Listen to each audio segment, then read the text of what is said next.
My son's cruel words cut through me like shards of glass. It's your fault they're calling me stinky at school. Why are you even a janitor? You stink. Stay away from me. His verbal attacks began as he neared middle school. Perhaps he was bullied because of my job. I'm Kathy Anderson, 34 years old then, and my son was just 12. My husband had passed away when our son started elementary school, leaving me to support us by taking up work at a cleaning company. Initially, my son was kind and often helped me out, but things changed in elementary school when he started facing mockery over my profession. By middle school, he began associating with unpopular kids, even getting into trouble for being out late at night. I was frequently called to the school due to his misbehavior. Being a single mother was far tougher than I had anticipated. However, by his third year in middle school, his behavior suddenly improved, and he began focusing on his studies. It seemed he had a wake-up call after seeing his friends get caught by the police for shoplifting. I don't want to live like you, scraping the bottom of the barrel. I'm going to study hard, graduate from a top university, and live an elite life with a prestigious job, he declared. Though conflicted by his words, I felt a glimmer of relief that he was finally showing ambition. My focus was on supporting his studies, and seeing him accepted into a good high school brought me great joy. He was admitted to the high school he had dreamed of. I was truly thrilled. It was a private school, and the fees were steep, but I managed, picking up extra shifts and tightening our budget.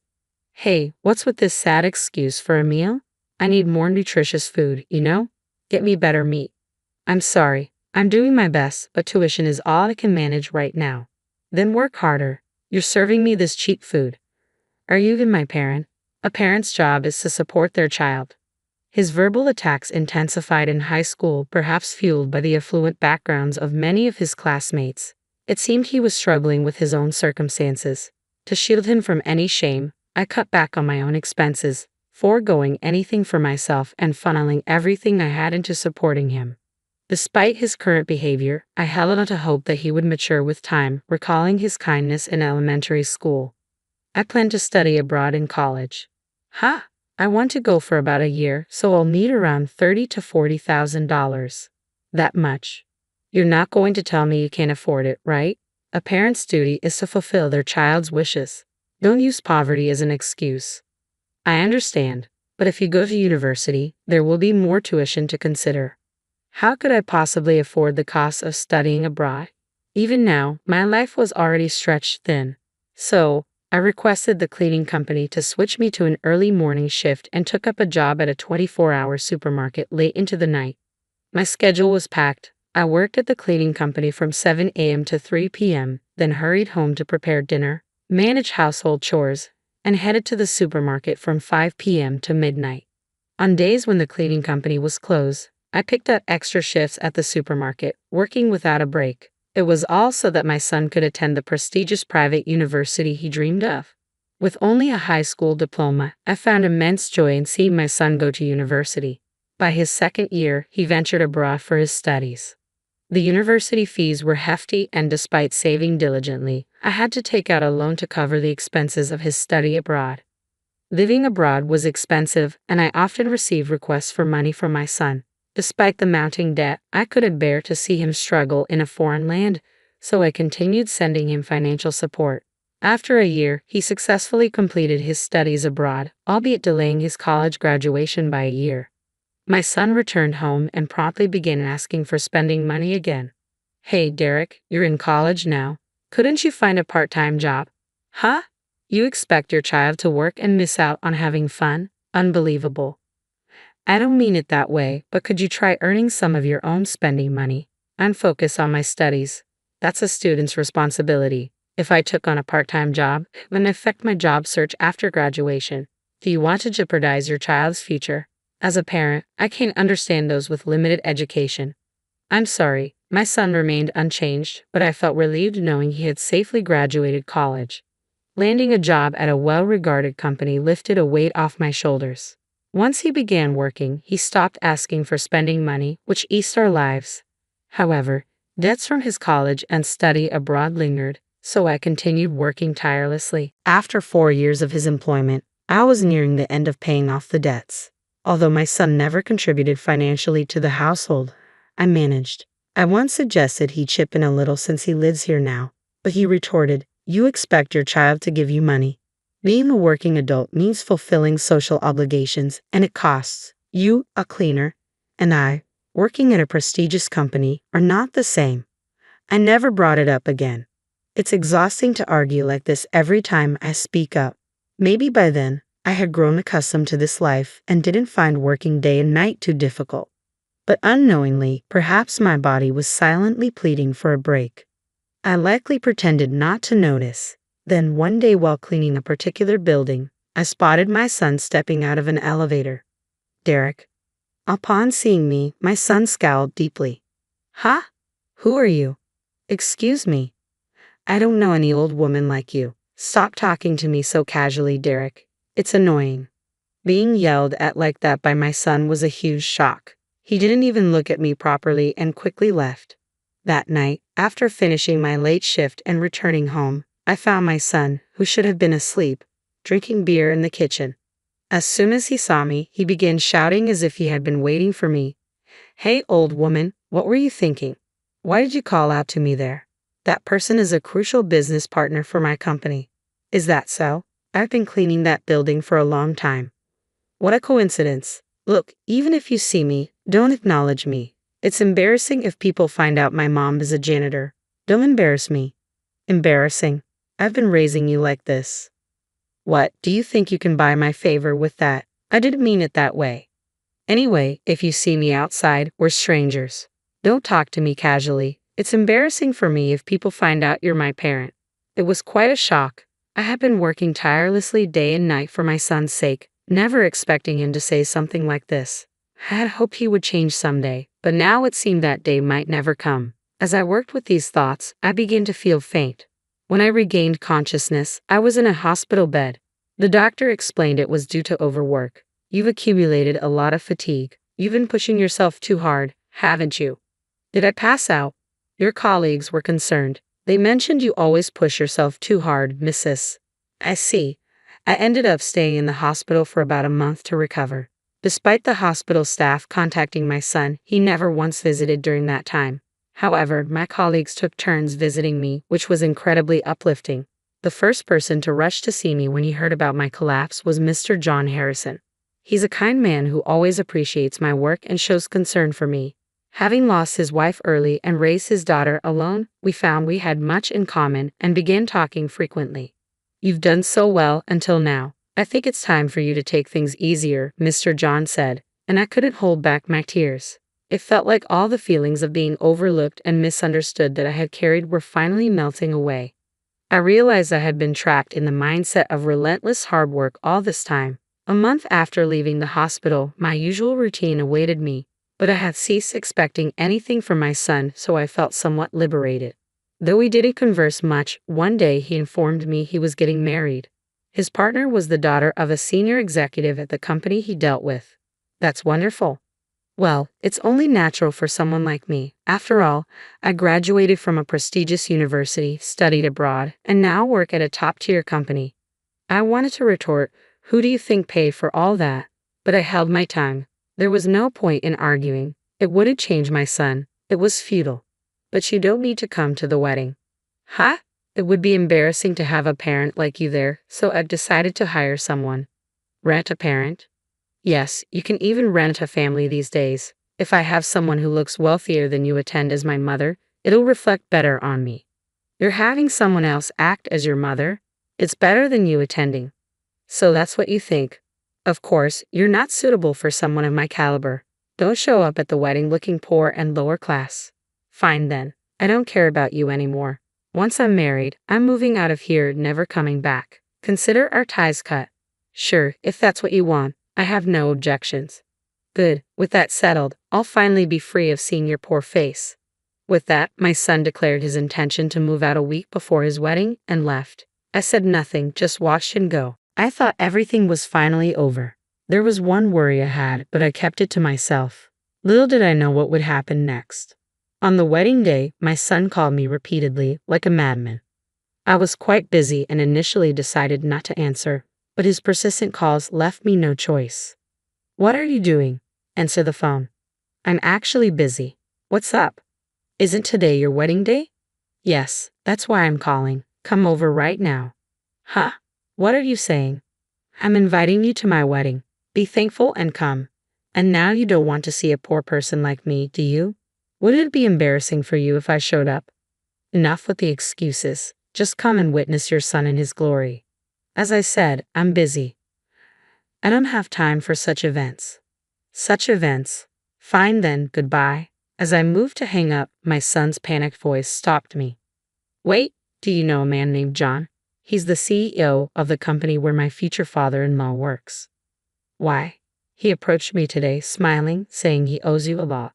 Oh, you mean John Harrison? Yes, him. He's the guest of honor today. He said, I'm delighted that my esteemed employee's daughter is marrying Kathy's son.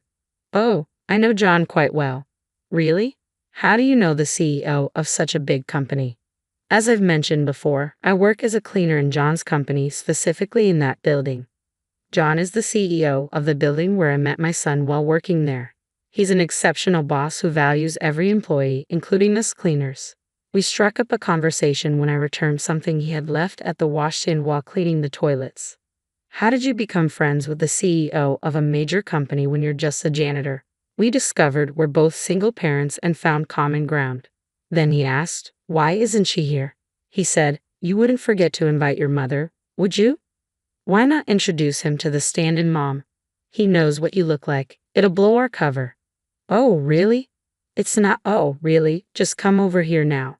I've already said I'm not going. Ever since he learned I raised my son alone, he's been quite caring and a good listener. When my son mentioned his fiancé's father's company, I was genuinely surprised. I never imagined my son would marry the daughter of an executive at John's company. I had already informed John about this and mentioned that my son had declined my invitation to the wedding. John then suggested he had a plan and asked me not to mention our connection to my son until the wedding day. You need to come. It'll reflect badly on me if people hear how you struggled to raise me all on your own. Everyone will be saying, you should be thanking your mom. And what about you, Derek? Thanking me? Are you serious? Parents raise their kids. That's their job. Why should I owe you gratitude for doing your job? But this is making me look bad. It's your responsibility as a parent to fix this. Come over and boast about what a great son I am to everyone. Hearing that just makes me want to come even less. Are you even thinking like a parent? You reap what you sow. You're not a kid anymore. Take responsibility for yourself. Parents aren't all powerful, and I'm not your parent anymore. With that, I ended the call. John was asked to give a speech as the guest of honor at the wedding. Later, he told me he gave a wonderful speech with a smile on his face. Someone recorded it, and John showed me the video. Ladies and gentlemen, let's take a moment to honor Derek's mother, who single-handedly raised him day and night, and even took out loans to support his education, including study abroad. Despite his demands for money and lack of contribution at home, now a successful adult, he had the audacity to ask her not to attend his wedding, fearing embarrassment. Let's give a big round of applause to our distinguished groom. John's voice echoed loudly through the room. My son stood on stage, visibly pale. His bride, standing beside him, flushed red and trembled. In a sudden motion, she grabbed a wine bottle and poured it over my son's head. You ungrateful fool. Her voice rang out, filled with anger. Clutching her dress, she stormed out of the room. The guests erupted into a chorus of disapproval, leaving my son standing soaked in wine, tears, and snot, his white tuxedo stained and ruined. Seeing him in that state stirred nothing in me. It felt like watching a surreal play that had nothing to do with my life. Naturally, the wedding was canceled. With many guests from the company and clients in attendance, news of the ceremony's debacle spread rapidly. I heard he started receiving icy glares both inside and outside the office. Eventually, he resigned due to the hostile environment. The wedding details went viral on social media, making it difficult for him to find another job after his bride left. He couldn't afford the rent for their new home and was reportedly evicted. About a month later, I received a call from a public phone. Mom, where are you right now? Who's calling? I don't recall having a son who calls me Mom. It's me, Derek. Ah, I remember someone by that name from years ago. What's the matter? It's all my fault. Please help me. I don't have a job, can't pay off the wedding expenses, and I have nowhere to live. When I returned home, you weren't there. Someone else had moved in. Oh, I've relocated from our old place. Remember, your wedding day was moving day for me. That's why I mentioned being busy. Where did you move to? There's no reason for me to disclose that. You're a stranger now. I'm living in a park. A park? Are you homeless now? Yes, I'm getting by collecting cans. You, who once looked down on janitors, are now collecting cans? How unfortunate. Do you feel any remorse for me? Not at all. We're no longer family. Please don't reach out to me again. Goodbye. With that, I ended the call. He never contacted me again after that. Perhaps he couldn't afford to make calls anymore, but that wasn't my concern. I had no desire to see him or be involved in his life again. Later, I married John. His daughter, who had already married and moved out, was delighted about our marriage. Now, just the two of us are looking forward to living our second lives happily together as a couple. The air was thick with the somber silence of a funeral as I stood beside my father's casket, my eyes brimming with tears. The finality of his passing weighed heavily on my heart, leaving an emptiness I knew would never fully heal. Just as I began to find solace in the embrace of my brother Ellis, a jarring voice cut through the stillness. "In our family, we take care of our own," Marla declared with a sly smile, completely disregarding the grief etched on my face.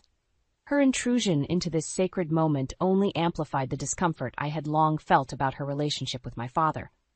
Marla, my father's longtime companion but never legally his wife, had made her presence known once again, this time with a shocking announcement. "I plan to take over the family home, to keep us all together," she said, her eyes narrowing as they met mine. I felt a surge of anger, my fists clenching at my sides. This was our home, the one I had grown up in, the one that held so many memories of my father. How dare Marla waltz in and claim it as her own, as if she had any right to do so? "That's ridiculous," Ellis interjected, his brow furrowed in disbelief. "Dad's will clearly states that the house and his assets are to be divided between us, his children." Marla's gaze remained fixed on me, her lips curling into a thin smile. "Oh, but your father and I had an understanding. He wanted me to be taken care of, to keep the family together. Surely you both can see the wisdom in that." I opened my mouth to protest, but the words caught in my throat. My father had always been a gentle soul, easily swayed by Marla's persuasive nature. Had he truly signed over his home to her, leaving Ellis and me with nothing? Panic began to set in as I contemplated the implications of Marla's claim. This was my childhood home, a sanctuary that had nurtured me through the good and the bad. The thought of losing it, of having Marla's presence loom over me constantly, filled me with a sense of dread. Ellis placed a reassuring hand on my shoulder, his expression mirroring the determination I felt welling up inside me. "We'll fight this, Tegan. We won't let her take what's rightfully ours." I nodded, my resolve hardening. Marla may have manipulated my father, but she had underestimated the strength of our bond as siblings. Together, we would not let her win without a fight. As the funeral guests began to disperse, Marla approached me, her voice dripping with false concern. "My dear, I know this is a difficult time, but I assure you, I only want what's best for our family. You'll see, in the end, this is the right decision." Her words only served to fuel my growing resentment. This woman, who had always been an outsider in our lives, now had the audacity to claim our home and our family as her own. I refused to let her take away the last piece of my father that I had left. "This is not your family, Marla," I spat, my voice trembling with emotion. "You may have had my father's ear, but you will never have his children's loyalty. We won't let you take what's ours without a fight." Marla's eyes narrowed, and for a fleeting moment I saw a glimmer of something darker beneath her facade. But as quickly as it had appeared, it vanished, replaced by a thin, patronizing smile. "We'll see about that, my dear," she said, turning on her heel and striding away, leaving me and Ellis to confront the looming battle that lay ahead. As I sat at the kitchen table, staring at the legal documents Marla had presented, a sinking feeling weighed heavily in the pit of my stomach. The words on the pages blurred together as tears threatened to spill from my eyes. My father's signature, scrawled in a shaky hand, seemed to mock me, a silent testament to Marla's manipulation. Ellis, his face etched with a mixture of disbelief and anger, slammed his fist on the table, causing me to jump. "I can't believe he signed this over to her. This is our home, our inheritance. I reached across the table, squeezing his hand in a silent plea for calm. We have to find a way to challenge this, Ellis. Marla can't just waltz in and claim everything after Dad's death. My brother's jaw tightened, his eyes narrowing. Oh, she thinks she can, Tegan. But I'll be damned if I let her get away with it. I nodded, determination stealing my resolve. Marla had been a constant presence in our lives, slowly worming her way into my father's affections. But I had always sensed something off about her. Now, with these documents in front of us, her true colors were starting to show. We need to dig deeper, find out what else she's been hiding. I paused, chewing on my bottom lip as a thought occurred to me. Maybe we should reach out to Finn. He's a lawyer, and he still has connections in the community. Ellis raised a brow, a faint smile tugging at the corners of his mouth. Finn? Huh? Didn't you two have a falling out a couple of years ago? I felt the heat rise to my cheeks, the memories of my broken relationship with Finn still as fresh as the day it ended. That was a long time ago, Ellis. I'm sure he'd be willing to help for old time's sake. My brother's expression softened, and he gave my hand a gentle squeeze. Okay, let's give him a call. If anyone can help us take down Marla's ridiculous claims, it's Finn. As I dialed Finn's number, my heart raced. It had been years since we'd spoken, and the thought of facing him again filled me with a mixture of trepidation and longing. When his familiar voice answered, I took a deep breath and launched into an explanation of the situation, pleading for his assistance. To my relief, Finn's response was immediate. Of course, Tegan. I'll do whatever I can to help. Just tell me what you need. Over the next few days, Finn dove headfirst into unraveling the web of deceit Marla had woven. He uncovered a trail of past marriages, each one ending under mysterious circumstances. It became clear that Marla's sole motive was to gain control of our family's assets, even if it meant manipulating my father and tearing our family apart. As Finn presented his findings, Ellis and I listened in stunned silence. The woman we had welcomed into our lives, the one who had claimed to care for our father, was nothing more than a cold-hearted schemer. Marla has a son, Jared, who's been estranged from her for years, Finn revealed, his brow furrowed in concentration. I think he might be able to provide some valuable insight into her past and her motivations. I exchanged a glance with Ellis, both of us realizing that the battle against Marla was only just beginning. With Finn's help, we would uncover the truth and reclaim what was rightfully ours, no matter the cost. As we left Finn's office, a newfound determination burned within me. Marla had underestimated the strength of our family's bond, and I vowed to do whatever it took to protect our legacy and our home. As Finn delved deeper into Marla's past, the web of deceit he uncovered only grew more tangled and disturbing. With Ellis by my side, we listened intently as the details unfolded, each revelation fueling our determination to take down this woman who had wormed her way into our lives. Marla has been married 3 times before, Finn said, his brow furrowed in concentration. Each marriage ended under mysterious circumstances, with substantial assets and inheritances passing into her possession. I felt a chill run down my spine.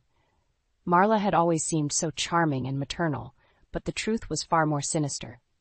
So she's done this before, manipulating men for their money and then cutting them out of the picture?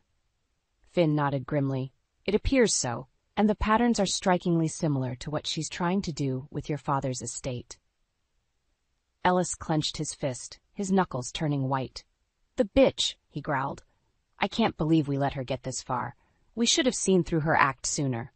I reached out and placed a hand on my brother's arm, hoping to calm his rising temper. We can't change the past, Ellis, but we can make sure she doesn't succeed this time. Finn leaned forward, his eyes burning with determination. That's where I come in. With the evidence I've gathered, we can challenge Marla's claims to the house and your father's assets. But we'll need to act quickly before she can solidify her hold on the situation. As we discussed the next steps, a familiar face suddenly appeared in the doorway. Jared, Marla's estranged son, stood there, his expression a mix of apprehension and anger. I heard about what's happening with my mother, he said, his voice low and gruff. I want to help stop her. Ellis and I exchanged a surprised glance. Marla had never mentioned having a son, let alone one that was estranged from her. Finn, however, seemed unsurprised by Jared's arrival. "We were hoping you might show up," Finn said, motioning for Jared to join us. "Your insight into your mother's past could be invaluable in our fight against her." Jared took a seat, his gaze fixed on the documents strewn across the table. "She's done this before, you know," he said, his voice heavy with bitterness. "Manipulating people, using them for her own gain. I should have known she'd try something like this with your father." As Jared shared his own harrowing experiences with Marla's deceit, the pieces of the puzzle began to fall into place. We learned of the countless lives she had destroyed, the families she had torn apart, all in her relentless pursuit of wealth and power. "She's ruthless," Jared said, his eyes darkening with a mixture of anger and shame. "I should have warned your father, but I was too afraid of what she might do." I reached out and squeezed his hand, hoping to convey a sense of understanding. "It's not your fault, Jared. Marla's the one to blame here. But now we have a chance to stop her, to make sure she doesn't hurt anyone else." Finn nodded, his expression grim. "With Jared's help and the evidence we've gathered, I think we have a strong case to challenge Marla's claims, but we need to move quickly before she can solidify her hold on your father's estate." As we left Finn's office, a newfound sense of purpose and determination filled me. Marla may have thought she had the upper hand, but she had underestimated the power of our united front. Together we would expose her true nature and ensure that she faced the consequences of her actions. As Finn continued to build our case against Marla, I knew we needed to move quickly if we had any chance of reclaiming my father's home and assets. With Jared's help, we had uncovered a wealth of information about Marla's past, but there was still so much more to uncover. "We need to keep the pressure on," Finn said, his brow furrowed in concentration. "Marla's not going to give up easily, and she's got deep pockets to fight this thing out in court." I nodded, my mind racing with the implications of our impending legal battle. What can we do to gain the upper hand? Finn paused for a moment, then leaned forward, a glint of determination in his eyes. "I think it's time we brought in another ally, someone with a personal connection to you and the case." I felt a knot form in the pit of my stomach. "You don't mean—" "Tegan, I think we need to reach out to your ex-boyfriend, Finn," Finn said, his voice low and serious. I opened my mouth to protest, but Finn held up a hand, silencing me. "I know it's not an easy thing to do, but Finn has the legal expertise and community connections that could be invaluable in taking down Marla." Ellis, who had been silent throughout the conversation, finally spoke up. "Tegan, I know it's not ideal, but Finn's right. If anyone can help us beat Marla at her own game, it's him." I sighed, running a hand through my hair in frustration. The thought of reaching out to Finn, the man I had once loved, filled me with a mix of emotions. Apprehension, longing, and a tinge of regret. "All right," I conceded, steeling my resolve, "but I want to be the one to call him. I need to know that he's on board with this, and that he's willing to put aside our history for the sake of taking down Marla." Finn nodded, a small smile tugging at the corner of his mouth. "I understand. Just let me know what he says." As I dialed Finn's number, my heart pounded in my chest. It had been years since we'd spoken, and I couldn't help but wonder how he would react to my call. When he answered, his voice instantly sent a familiar warmth through me. "Tegan? Is everything okay?" I took a deep breath, diving straight into the details of our situation. "Finn, I need your help. Marla is trying to take over my father's home and assets, and we need someone with your legal expertise to help us fight her." There was a brief pause, and I held my breath, bracing for his refusal, but to my surprise his response was immediate and unwavering. "Of course, Tegan. Whatever you need, I'm here to help." I felt a wave of relief wash over me, and a small smile tugged at the corners of my mouth. "Thank you, Finn. I really appreciate this." As we discussed the next steps, I couldn't help but feel a glimmer of hope. With Finn on our side, we stood a better chance of taking down Marla's nefarious plans. And perhaps, in the process, we might even find a way to heal the wounds of our past. As I hung up the phone, I caught Ellis's approving nod. "See? I told you he'd be willing to help." I couldn't help but chuckle, feeling a newfound sense of determination. Yeah, don't rub it in. Let's just focus on taking Marla down once and for all." With Finn's expertise and Jared's insider knowledge, I knew we were one step closer to exposing Marla's true nature and reclaiming what rightfully belonged to her. The battle may have just begun, but I was more ready than ever to face it head on. As Finn continued to build our case against Marla, it became clear that she was growing increasingly desperate to maintain her grip on my father's estate. The more evidence we uncovered, the more vicious her tactics became. "She's been spreading lies about you and Ellis in the community," Finn revealed, his expression one of disgust. "She's trying to turn everyone against you, to isolate you, and make her claims seem more legitimate." I felt a surge of anger, my hands clenching into fists. How dare she? This is our home, our family's legacy, and she's trying to take it all away. Ellis, his face flushed with rage, slammed his fist on the table. "I won't let her get away with this. We've got to expose her for the conniving snake she is." Finn nodded, his brow furrowed in concentration. "I agree, but we need to be strategic. Marla's got deep pockets and powerful connections in this community. If we make a wrong move, she could bury us in legal battles for years." I chewed on my bottom lip, my mind racing with the implications of Finn's words. Marla had already caused so much damage, not just to our family, but to countless others. The thought of her escaping justice filled me with a sense of dread. "There has to be a way to bring her down, once and for all," I said, determination stealing my voice. "We can't let her win, not after everything she's done." Finn's eyes narrowed, and a faint smile tugged at the corners of his mouth. "I think I might have an idea," he said, leaning forward. "But it's going to require all of us working together to pull it off." As Finn laid out his plan, I felt a spark of hope ignite within me. It was a bold move, one that would put Marla's deceit on full display for the entire community to see. Ellis and I exchanged a long, contemplative look, silently weighing the risks and rewards. "I'm in," Ellis said, his voice laced with determination. "If there's a chance we can take that conniving bitch down, I'm all for it." I nodded, my own resolve hardening. "Let's do it. It's time Marla faced the consequences of her actions." Over the next few days, we put Finn's plan into motion, carefully coordinating with Jared to ensure everything fell into place. Marla, unaware of the impending storm, continued her campaign of misinformation, fueling the growing rift between us and the community. But as the community event we had chosen as the stage for our confrontation drew near, I could feel the tension mounting. Marla, sensing that her control was slipping, became increasingly erratic and aggressive, lashing out at us with vicious insults and threats. "You think you can just waltz in and take what's mine?" she hissed, her eyes burning with a fury I had never seen before. "This house, this family, they belong to me, and I'll do whatever it takes to keep them." I stood firm, meeting her gaze without flinching. "This is not your family, Marla. It never was, and we're going to prove it, once and for all." As the event began, the air was thick with anticipation. Finn, Ellis, and Jared were in position, ready to expose Marla's web of lies. And when the moment came, when Marla's facade finally crumbled under the weight of our evidence, the community erupted in a chorus of gasps and outraged cries.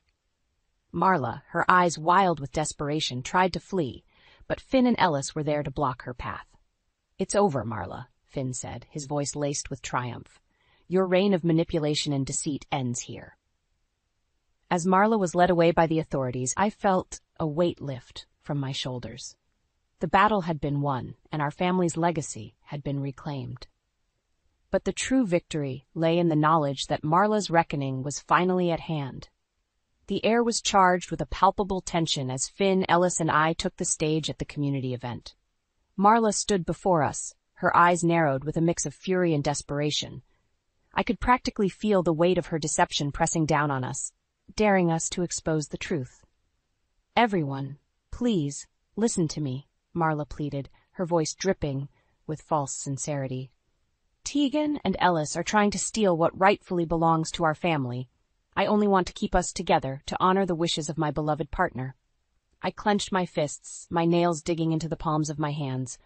The nerve of her to stand there and spin her web of lies, even in the face of the evidence we had gathered. Finn stepped forward, his expression stern and unwavering. "That's where you're wrong, Marla. The truth is, you've been manipulating this family for years, isolating your partner from his own children, and using his assets for your own gain." A hush fell over the crowd as Finn began to rattle off the details of Marla's past. The multiple marriages, the suspicious circumstances surrounding their endings, and the pattern of her exploiting her partner's wealth. Marla's face contorted with a rage I had never seen before. "You have no idea what you're talking about," she spat, her eyes darting frantically around the room. "This is all lies, fabricated by these ungrateful children." Ellis stepped up, his voice steady and unyielding. "The only liar here is you, Marla. We have the documents, the evidence, to prove that you've been manipulating our father and us for your own selfish gain." Jared, who had been silent up until this point, finally spoke up, his voice thick with emotion. "She's done this before, you know. Destroyed families, ruined lives, all for the sake of her own greed and power." The crowd murmured in disbelief, their eyes shifting between Marla and the three of us. I could see the realization dawning on their faces, the scales finally tipping in our favor. Marla's composure began to crumble, her mask of false concern slipping away to reveal the true, twisted nature beneath. "You'll all regret this," she shrieked, her eyes wild with desperation. "I'll make sure you pay for this, every last one of you." Finn raised a hand, silencing the crowd. "That's not going to happen, Marla.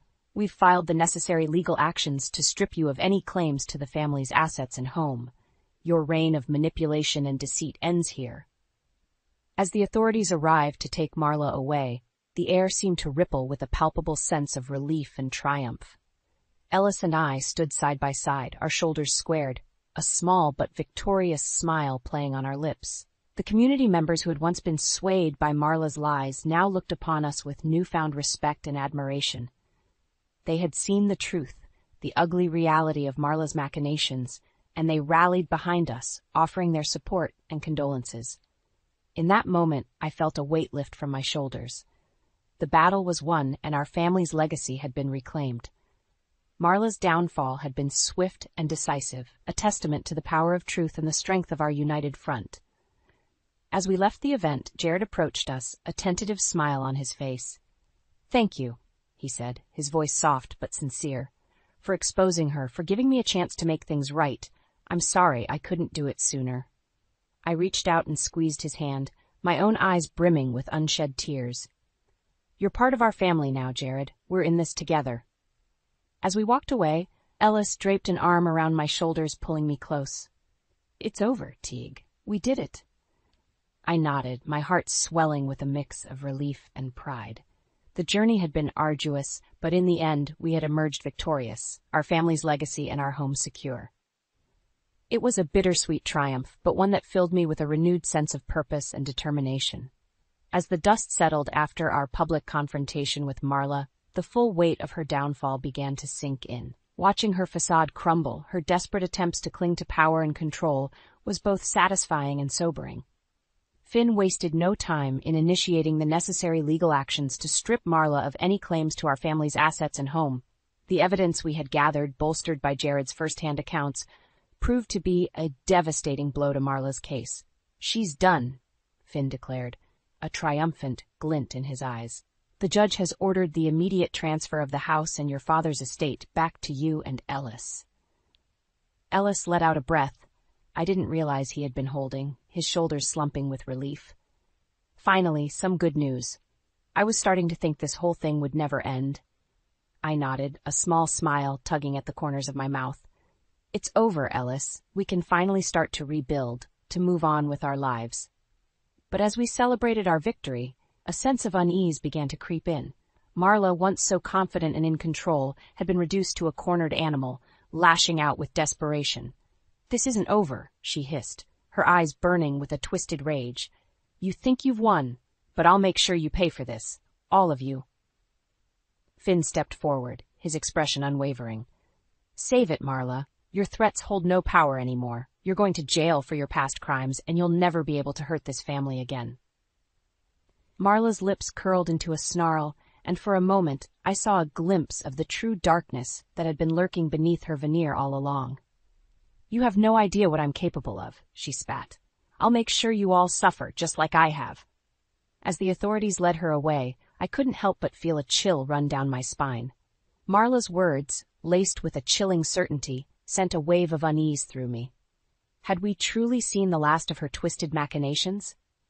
In the days that followed, the community rallied around us, offering support and condolences. They had witnessed Marla's true nature firsthand, and many expressed shame and guilt for having believed her lies. "We should have seen through her act sooner," one of my colleagues said, her eyes downcast. "I'm so sorry, Tegan, for not trusting you." I reached out and squeezed her hand, offering a reassuring smile. "It's not your fault. Marla was a master of deception. She fooled all of us for a long time." As we began the process of reclaiming our family's home and rebuilding our lives, a sense of cautious optimism began to take root.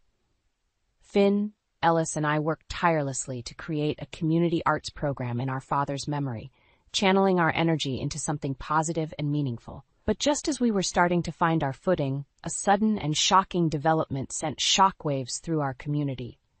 Marla, in a final, desperate act of vengeance, had been arrested for the fraudulent activities uncovered in her previous marriages. The news hit us like a punch to the gut, a stark reminder that Marla's reach had extended far beyond our little town. Ellis and I exchanged a worried glance, our triumphant smiles fading. "We should have known she wouldn't go down without a fight," Ellis murmured, his brow furrowed in concern. I nodded, my mind racing with the implications.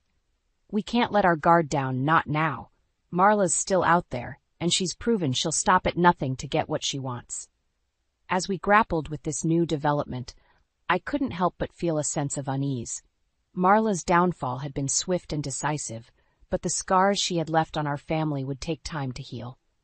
And with the knowledge of her past crimes now laid bare, I couldn't help but wonder what other surprises she might have in store for us. In the aftermath of Marla's downfall, Ellis and I found ourselves at a crossroads, both physically and emotionally. The family home we had fought so hard to reclaim now stood before us, a bittersweet reminder of the tumultuous journey we had just endured. As I stepped through the familiar threshold, memories of my childhood flooded my mind. Laughter-filled family dinners, cozy nights spent reading by the fireplace, and the warm embrace of my father's love. But now, those cherished moments felt tainted, overshadowed by the darkness that Marla had cast over our lives. Ellis reached out and squeezed my shoulder, his expression solemn. "I know it's not going to be easy, Teague, but we've got to start somewhere." I nodded, taking a deep breath to steady my nerves. "You're right, this is our home, our family's legacy. We can't let Marla's poison destroy that." Together, we began the daunting task of reclaiming our space, removing any trace of Marla's influence. It was as if we were erasing the very existence of the woman who had threatened to tear our family apart. As we worked, Finn joined us, a small but determined smile on his face. "I'm here to help, in any way I can," he said, his eyes meeting mine with a warmth that I hadn't felt in years. The three of us, united in our mission, set about restoring the home to its former glory. Slowly but surely, the familiar sights and sounds began to resurface, and with them, a sense of comfort and belonging that had been so cruelly ripped away. "It's going to take time," Finn said, his gaze sweeping across the room, "but we'll get there. This place will be a home again, I promise." I reached out, grasping Finn's hand in a silent gesture of gratitude. The walls that had once stood between us seemed to crumble, and in that moment I felt a glimmer of hope for the future. As the weeks turned into months, Ellis and I poured our hearts and souls into creating a community arts program in our father's memory. It was our way of honoring his legacy, of turning the darkness that Marla had brought into something beautiful and meaningful. Jared, the once estranged son of our former adversary, became an unexpected ally and a part of our extended family. His insights and personal experiences proved invaluable as we navigated the complex emotional terrain, and his commitment to the arts program was a testament to his own redemption. "I'm grateful for this," he said one day, his eyes shining with a newfound sense of purpose, "for the chance to be a part of something that's making a real difference in people's lives." I reached out and squeezed his hand, a warm smile spreading across my face. "You're family now, Jared. We're in this together." As the community rallied around our initiative, I couldn't help but feel a sense of pride and accomplishment. The scars left by Marla's deceit would take time to heal, but in the act of rebuilding, we were forging something stronger, something that couldn't be torn apart by the machinations of a single twisted individual. Finn, ever the steady presence in my life, became a constant source of support and guidance.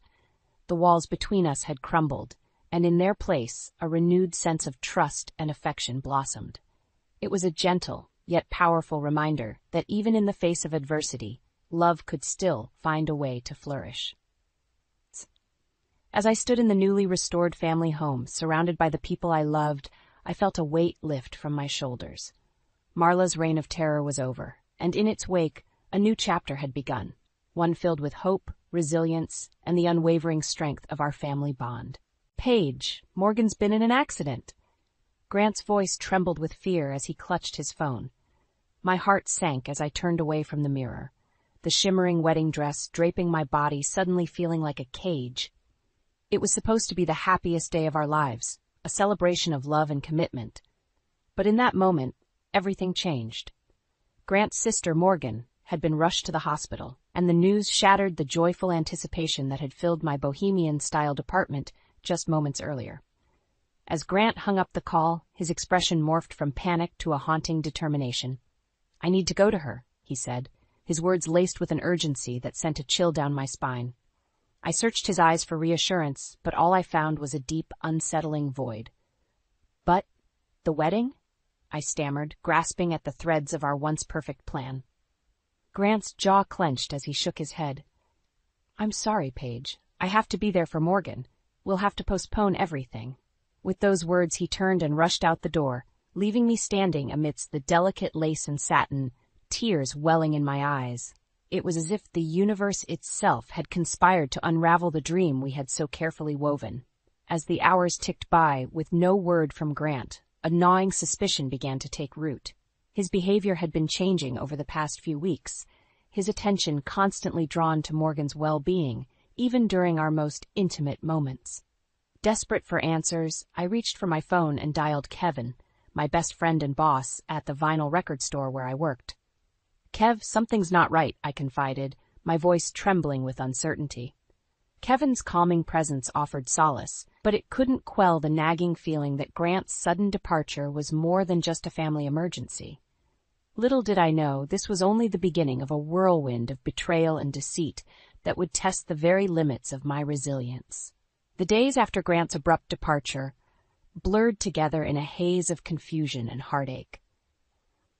I tried to lose myself in the rhythmic melodies of the vinyl records at work, but Kevin's concerned glances only magnified the doubts gnawing at my soul. "He's been acting strange lately," I confided in Kevin one afternoon, my fingers tracing the grooves of a well-worn album cover. "It's like he's a completely different person." Kevin's brow furrowed as he leaned against the counter.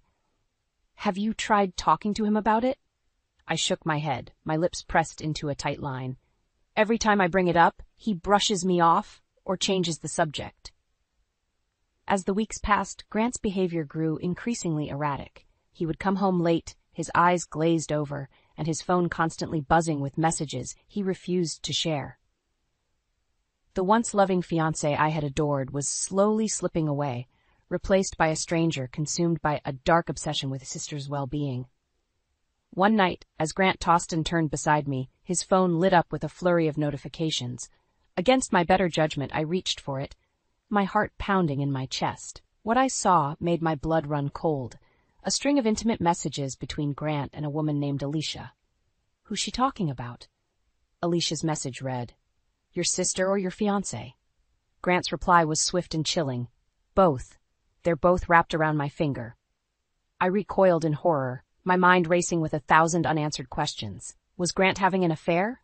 Was Morgan involved in some twisted way? The certainty I had once felt about our relationship crumbled like a house of cards. In the days that followed, I became consumed by a burning desire to uncover the truth. I scoured Grant's emails and bank statements, piecing together a trail of financial discrepancies, lavish gifts, secret purchases, and unexplained wire transfers. "He's been playing us both," I confessed to Kevin, my voice trembling with a mixture of anger and betrayal. "I need to stop him before he ruins everything." Kevin's eyes widened, but he nodded solemnly. "Whatever you need, I'm here for you." With Kevin's support, I began to collect evidence, screenshots, receipts, and damning messages, building a case against Grant's deceit. Each new discovery fueled the fire within me, transforming my pain into a burning determination for revenge. As the wedding date loomed closer, Grant's behavior became increasingly unhinged. He would disappear for hours, only to return with flimsy excuses and a haunted look in his eyes. It was as if he were a puppet, dancing to the tune of some unseen force. Finally, the night before our wedding, Grant announced he had to meet a business associate for an urgent matter. I knew in my gut that this was no ordinary meeting. Without hesitation, I followed him, tracking his movements through the city until he arrived at a secluded hotel. And there, in the dimly lit parking lot, I witnessed the ultimate betrayal. Grant embracing Alicia, whispering promises of a future together, away from the lies and deception that had consumed our lives. As I watched them from the shadows, a cold resolve washed over me. Grant had sealed his fate, and now it was my turn to make him pay. In the aftermath of witnessing Grant's ultimate betrayal, a fire ignited within me, fueling my determination to unravel the twisted web of deceit he had woven. No longer would I be the naive, trusting fiancé blinded by love. It was time to fight back. The next morning, as Grant emerged from the bedroom, his hair disheveled and his eyes heavy with guilt, I confronted him head-on. "So how was your business meeting last night?" I spat, my words laced with venom. Grant froze, his face drained of color. "Paige, I can explain." "Save it," I cut him off, my hands trembling with rage. "I saw you with Alicia. How long has this been going on?" For a moment, Grant remained silent, his gaze fixed on the floor. Then, with a resigned sigh, he lifted his eyes to meet mine. "Longer than you think." As the sordid details spilled from his lips, a sickening realization dawned upon me. Alicia had been manipulating both Grant and his sister, Morgan, for years. She had wormed her way into their lives, exploiting their vulnerabilities and driving a wedge between them, all for her own twisted gain. "She's been playing us all," Grant admitted, his voice thick with shame. I was too blind to see it.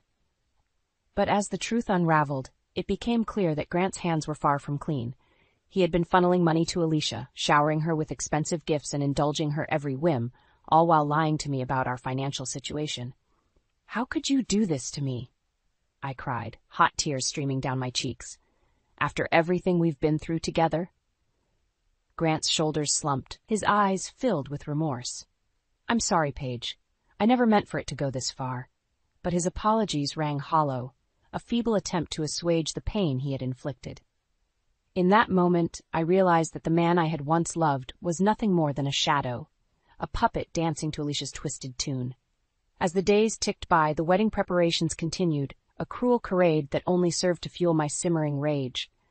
Grant tried to make amends, offering empty promises and half-hearted gestures, but I had seen the truth in his actions, and there was no turning back. "You need to cancel everything," I told him one night, my voice steely with resolve. "This wedding is a lie, and I won't be a part of it." Grant's eyes widened, pleading with me to reconsider. "Paige, please, let's talk about this." But my mind was made up. "Do whatever you want, just cancel everything. It's over." As I uttered those words, a weight lifted from my shoulders, replaced by a burning determination to make Grant and Alicia pay for their betrayal. No longer would I be the victim. It was time to take control and enact my revenge. In the days leading up to the wedding, I meticulously gathered evidence, compiling a dossier of their misdeeds, financial records, incriminating messages, and even surveillance footage that captured their illicit encounters.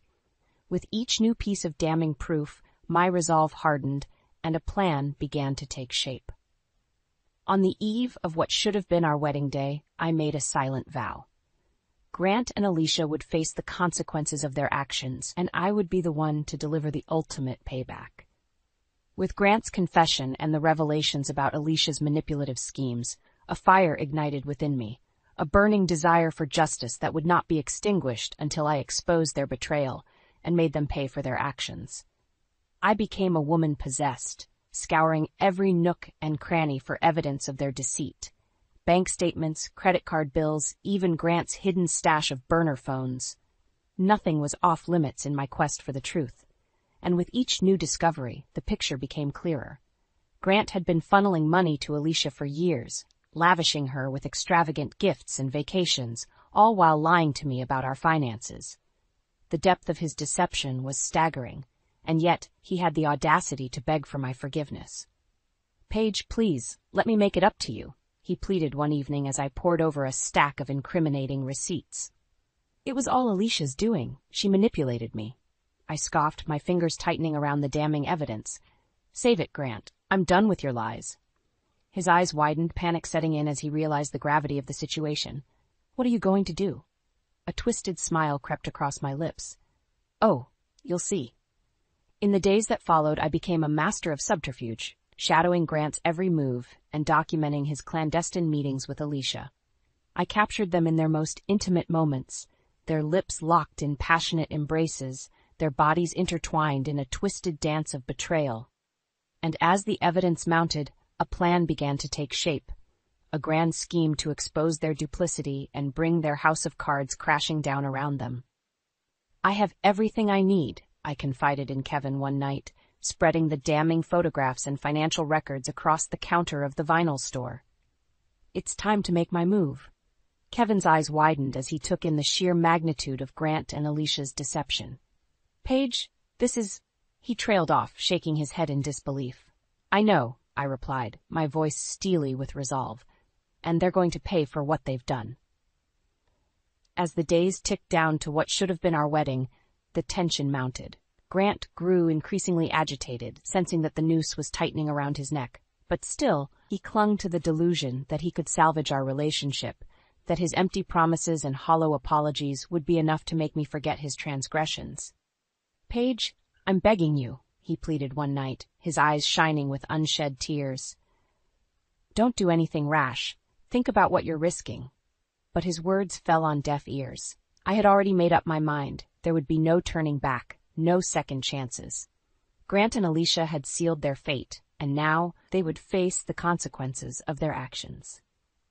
On the eve of our scheduled wedding day, I made the final preparations, gathering the evidence and steeling myself for the confrontation to come. As I looked in the mirror, the reflection staring back at me was one of a woman transformed, a woman who had endured the ultimate betrayal and emerged stronger, more determined than ever before. And as the sun rose on what should have been the happiest day of my life, I knew that this was no longer about love or commitment. This was about revenge, pure and simple, and Grant and Alicia were about to learn the true cost of their deceit. The day before our supposed wedding, the air was thick with tension. Grant tried his best to act nonchalant, but I could see the guilt etched on his face every time he looked at me. As I busied myself with last-minute preparations, he approached me hesitantly. "Paige, I have to meet with a business associate tonight," he said, avoiding my gaze. I fought back a bitter laugh. "A business associate, or is it Alicia?" Grant's eyes widened, and he opened his mouth to speak, but I held up a hand to silence him. "Save it, Grant. I'm done with your lies." I turned away, my anger simmering just beneath the surface. He reached out, his fingers grazing my arm. "Paige, please, it's not what you think." I jerked away from his touch, whirling around to face him. "Then what is it, Grant? Because from where I'm standing, it looks like you've been betraying me for months, maybe even years." His shoulders slumped, and he let out a defeated sigh. "You're right. I've made mistakes, terrible mistakes, but I swear I never meant to hurt you." "Well, you did," I spat, my eyes burning with unshed tears. "And now it's time to face the consequences."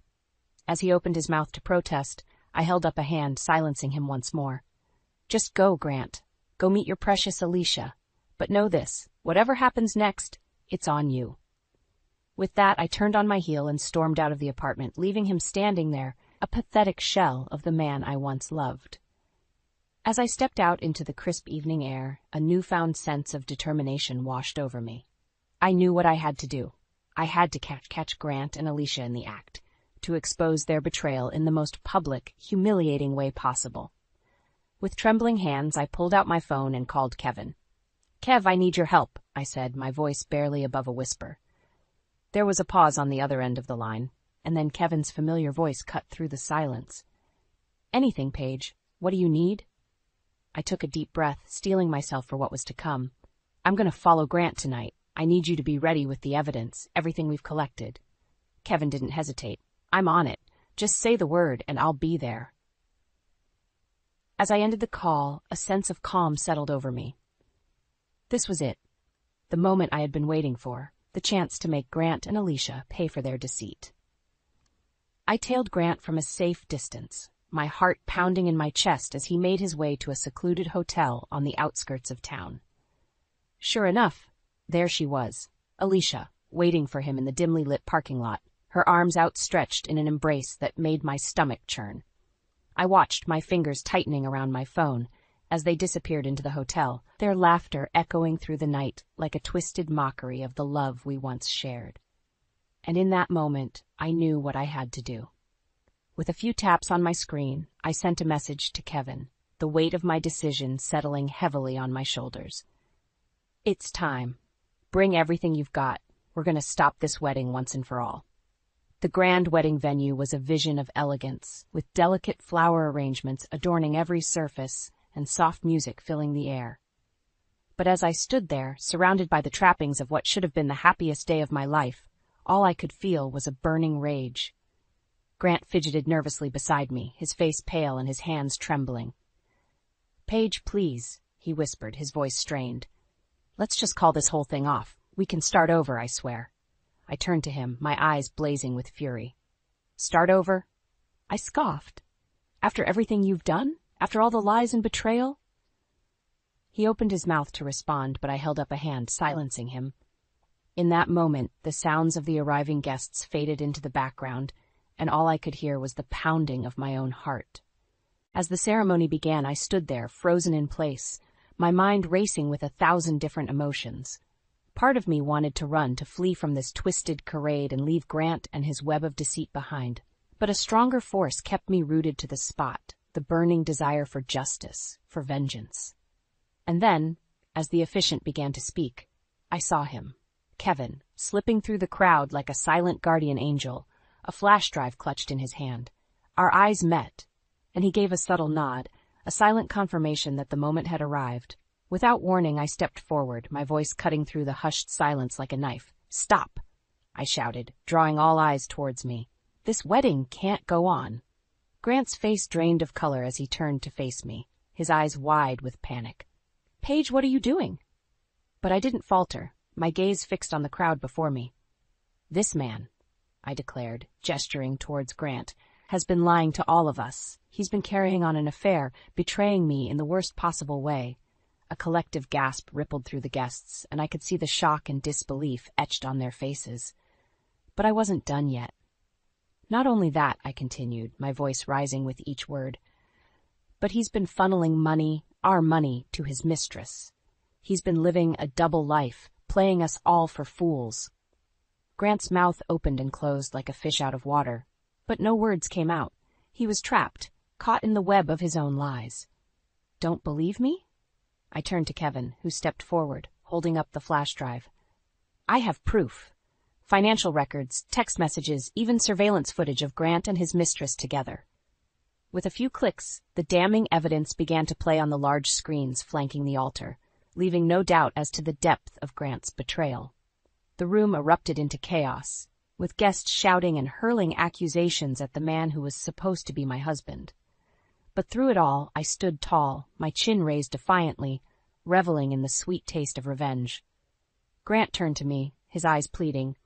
"Paige, please, I can explain." But I cut him off with a cold, bitter laugh. "Explain? What's there to explain, Grant? You've been lying to me from the start. You never loved me. I was just a means to an end, another pawn in your twisted game." As the words left my lips, I felt a weight lift from my shoulders, a burden I had been carrying for far too long. In that moment, I was free, free from the shackles of Grant's deceit, free to reclaim my life and my dignity. And as the guests began to disperse, murmuring their disbelief and disgust, I turned to Grant one last time, my eyes alight with a newfound strength. "It's over," I said, my voice unwavering. "You've lost everything, your money, your reputation, and any chance you ever had at happiness with me. This is the end, Grant. The end of your lies, and the beginning of my new life." With those words, I turned and walked away, leaving Grant standing alone in the ruins of his own making, a broken man brought to his knees by the weight of his own betrayal. In the aftermath of the disastrous wedding, the world seemed to shift on its axis.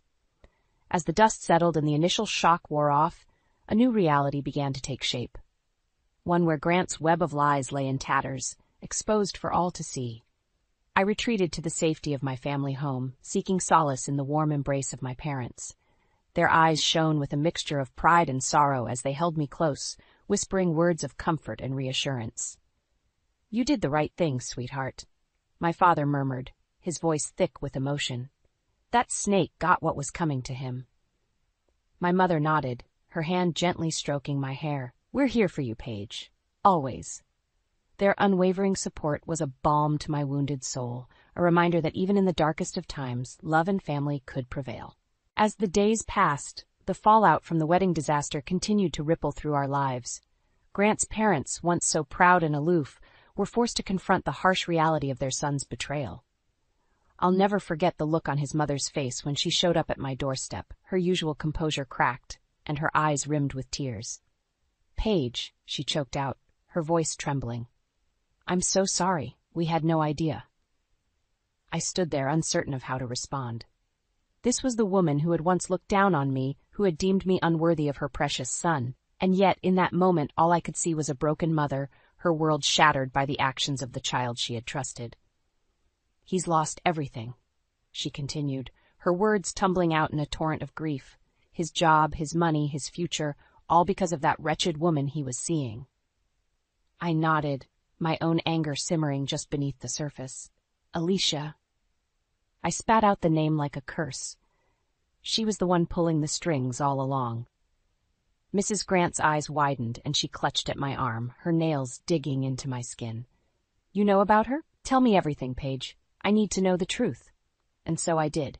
I laid it all out, the financial records, the incriminating text messages, the sordid details of Grant and Alicia's twisted affair. With each new revelation, Mrs. Grant's face grew paler, her carefully cultivated poise crumbling into dust. By the time I finished, she was a shell of her former self, her eyes hollow and her shoulders slumped in defeat. "My son," she whispered, her voice barely audible. "What have I done to deserve this?" In that moment, I felt a pang of pity for this once formidable woman. She had been betrayed, not just by her son, but by the very foundations of the life she had built. But pity quickly gave way to resolve as I turned my attention to the next phase of my plan. With Grant's life in ruins and his family reeling from the fallout, it was time to deal with the true architect of this tragedy, Alicia. I tracked her down to a seedy motel on the outskirts of town. Her once polished veneer cracked and faded. When she opened the door and saw me standing there, her eyes widened with a mixture of fear and defiance. "Well, well," she sneered, her lips curling into a twisted smirk. "If it isn't the jilted bride herself." I didn't flinch, my gaze steady and unwavering. "It's over, Alicia. Your little game is up." She scoffed, tossing her head back in a mockery of nonchalance. "Game? I don't know what you're talking about." But I wasn't buying her act. Not anymore. With a flick of my wrist, I produced the damning evidence, a trail of financial records and incriminating photos that left no room for doubt. Alicia's bravado faltered as she flipped through the pages, her eyes growing wider with each passing moment. "How?" she stammered, her voice catching in her throat. "It doesn't matter how," I cut her off, my voice cold and unyielding. "What matters is that you're finished.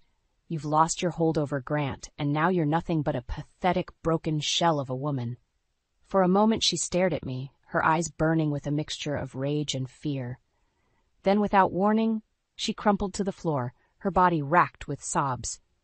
"You don't understand," she wailed, her words punctuated by ragged gasps. "I had to do it. He was my only chance at a better life." I felt a twinge of pity, but it was quickly overwhelmed by a wave of disgust.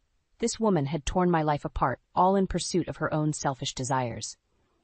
"Save it," I spat, turning my back on her pitiful form. "You made your choices, and now you have to live with the consequences." As I walked away, I could hear her cries echoing down the dingy hallway, a haunting reminder of the depths to which some people will sink in pursuit of their twisted ambitions. But I didn't look back. Not this time. My path lay ahead, a road paved with the ashes of Grant and Alicia's deceit, and I was determined to forge a new life from the rubble of their betrayal. In the weeks that followed my confrontation with Alicia, a strange sense of calm washed over me. It was as if a weight had been lifted, a burden I had been carrying for far too long finally cast aside. As I wandered the familiar streets of my hometown, I found myself drawn to the places that had once brought me solace. The cozy vinyl store where I had spent countless hours losing myself in the rhythmic grooves of old records. The quaint coffee shop where Kevin and I would swap stories and dreams. It was in these places that I began to find myself again, to rediscover the parts of me that had been buried beneath the debris of Grant and Alicia's betrayal. Kevin was there, as he had always been, a steadfast presence in my life. We would sit for hours, sipping our drinks and discussing the events that had turned our world upside down. "I still can't believe it," he would say, shaking his head in disbelief. "How could he do that to you?" I would simply shrug, the anger that had once consumed me replaced by a weary acceptance. "It doesn't matter now," I would reply. "He's the one who has to live with the consequences of his actions." And indeed, the consequences for Grant were swift and severe. His once promising career lay in tatters, his financial empire crumbling under the weight of his deception. Even his own family had turned their backs on him, unable to reconcile the man they thought they knew with the monster he had become. As for Alicia, she had simply vanished, her grand schemes and manipulations reduced to nothing more than a cautionary tale of greed and hubris. In the midst of it all, I found solace in the familiar rhythm of my life, the comforting melodies of the vinyl store, the warmth of my parents' embrace, the unwavering support of friends like Kevin. It was in these moments that I realized the true strength of the bonds that had been forged through this ordeal. While Grant and Alicia had sought to tear me down, to strip me of my dignity and self-worth, they had ultimately failed. For, in their wake, I had discovered a resilience within myself that I never knew existed. A determination to rise above the ashes of their betrayal and forge a new path, one that was true to my own desires and ambitions. And so, with a newfound sense of purpose, I set about rebuilding my life. I poured my heart and soul into the vinyl store, curating a collection that celebrated the raw emotions and unvarnished truth that had been so lacking in my relationship with Grant. Slowly but surely, the store became a sanctuary, a gathering place for kindred spirits who sought refuge in the timeless melodies of bygone eras. And through it all, Kevin was by my side, a constant source of support and encouragement. "You're doing amazing things, Paige," he would say, his eyes shining with pride. "This place, it's a reflection of who you really are." And he was right. In the process of rebuilding, I had rediscovered the parts of myself that had been lost, the dreamer, the artist, the seeker of truth and beauty. As the months passed, I found myself letting go of the anger and bitterness that had once consumed me. In their place, a newfound sense of peace took root, a quiet understanding that the path ahead was mine to forge, free from the shackles of Grant and Alicia's deceit. And in those quiet moments, as the warm crackle of vinyl filled the air and the familiar melodies washed over me, I would smile to myself, secure in the knowledge that I had emerged from the ashes of betrayal, stronger and more resilient than ever before. For in the end, it was not Grant or Alicia who had triumphed, but the indomitable human spirit, the ability to rise above the darkness and forge a new path, one step at a time, towards the light of a brighter tomorrow. The aroma of freshly brewed coffee filled the air as I stepped into the cozy cafe, instantly warming me from the bitter chill outside. This was my sanctuary, a familiar space where I could breathe and recenter myself amidst the chaos of running my boutique. Little did I know that my peaceful morning routine was about to be shattered. Well, if it isn't Mira herself," a voice sneered from behind me.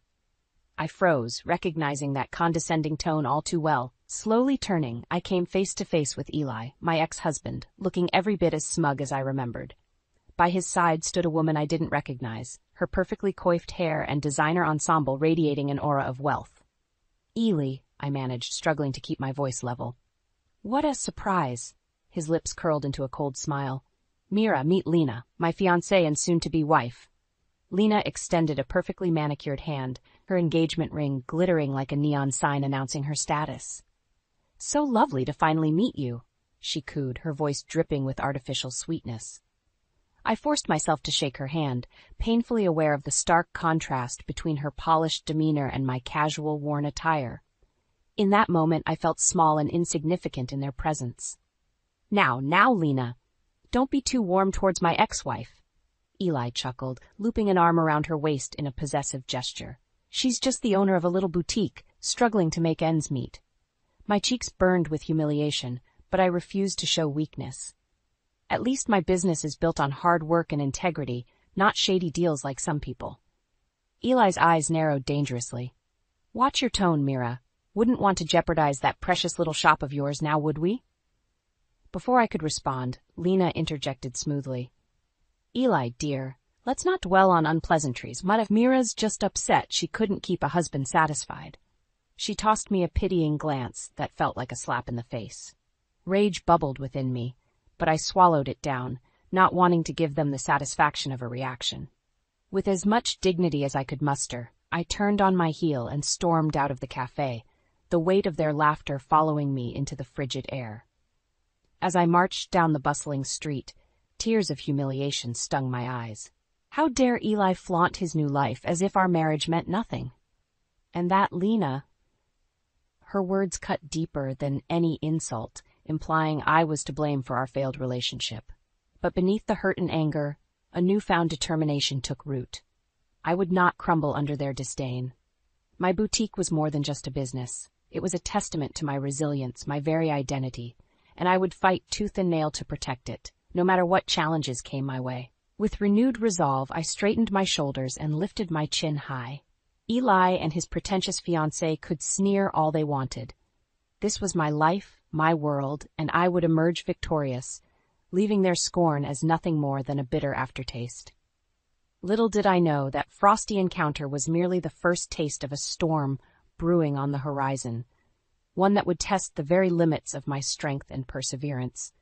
I should have seen the signs earlier, the cracks in our marriage that kept widening while I naively tried to plaster them over. Eli's obsession with wealth and status consumed him like a ravenous beast, leaving no room for my dreams or our life together. Another upscale client wants to book an appointment, I announced one evening, excitement dancing in my voice as I emerged from my makeshift office space. Eli barely glanced up from his laptop, his face pinched with displeasure. What did I tell you about taking on those snobby upper-class customers? They'll drain you dry with their ridiculous demands. My shoulders slumped, enthusiasm deflating, but this could be huge exposure for the boutique. If I impress them... When are you going to give up this silly hobby of yours? Eli snapped, slamming the laptop shut with a harsh thud. We need real income, not whatever pennies you collect from those cheap impulse sales.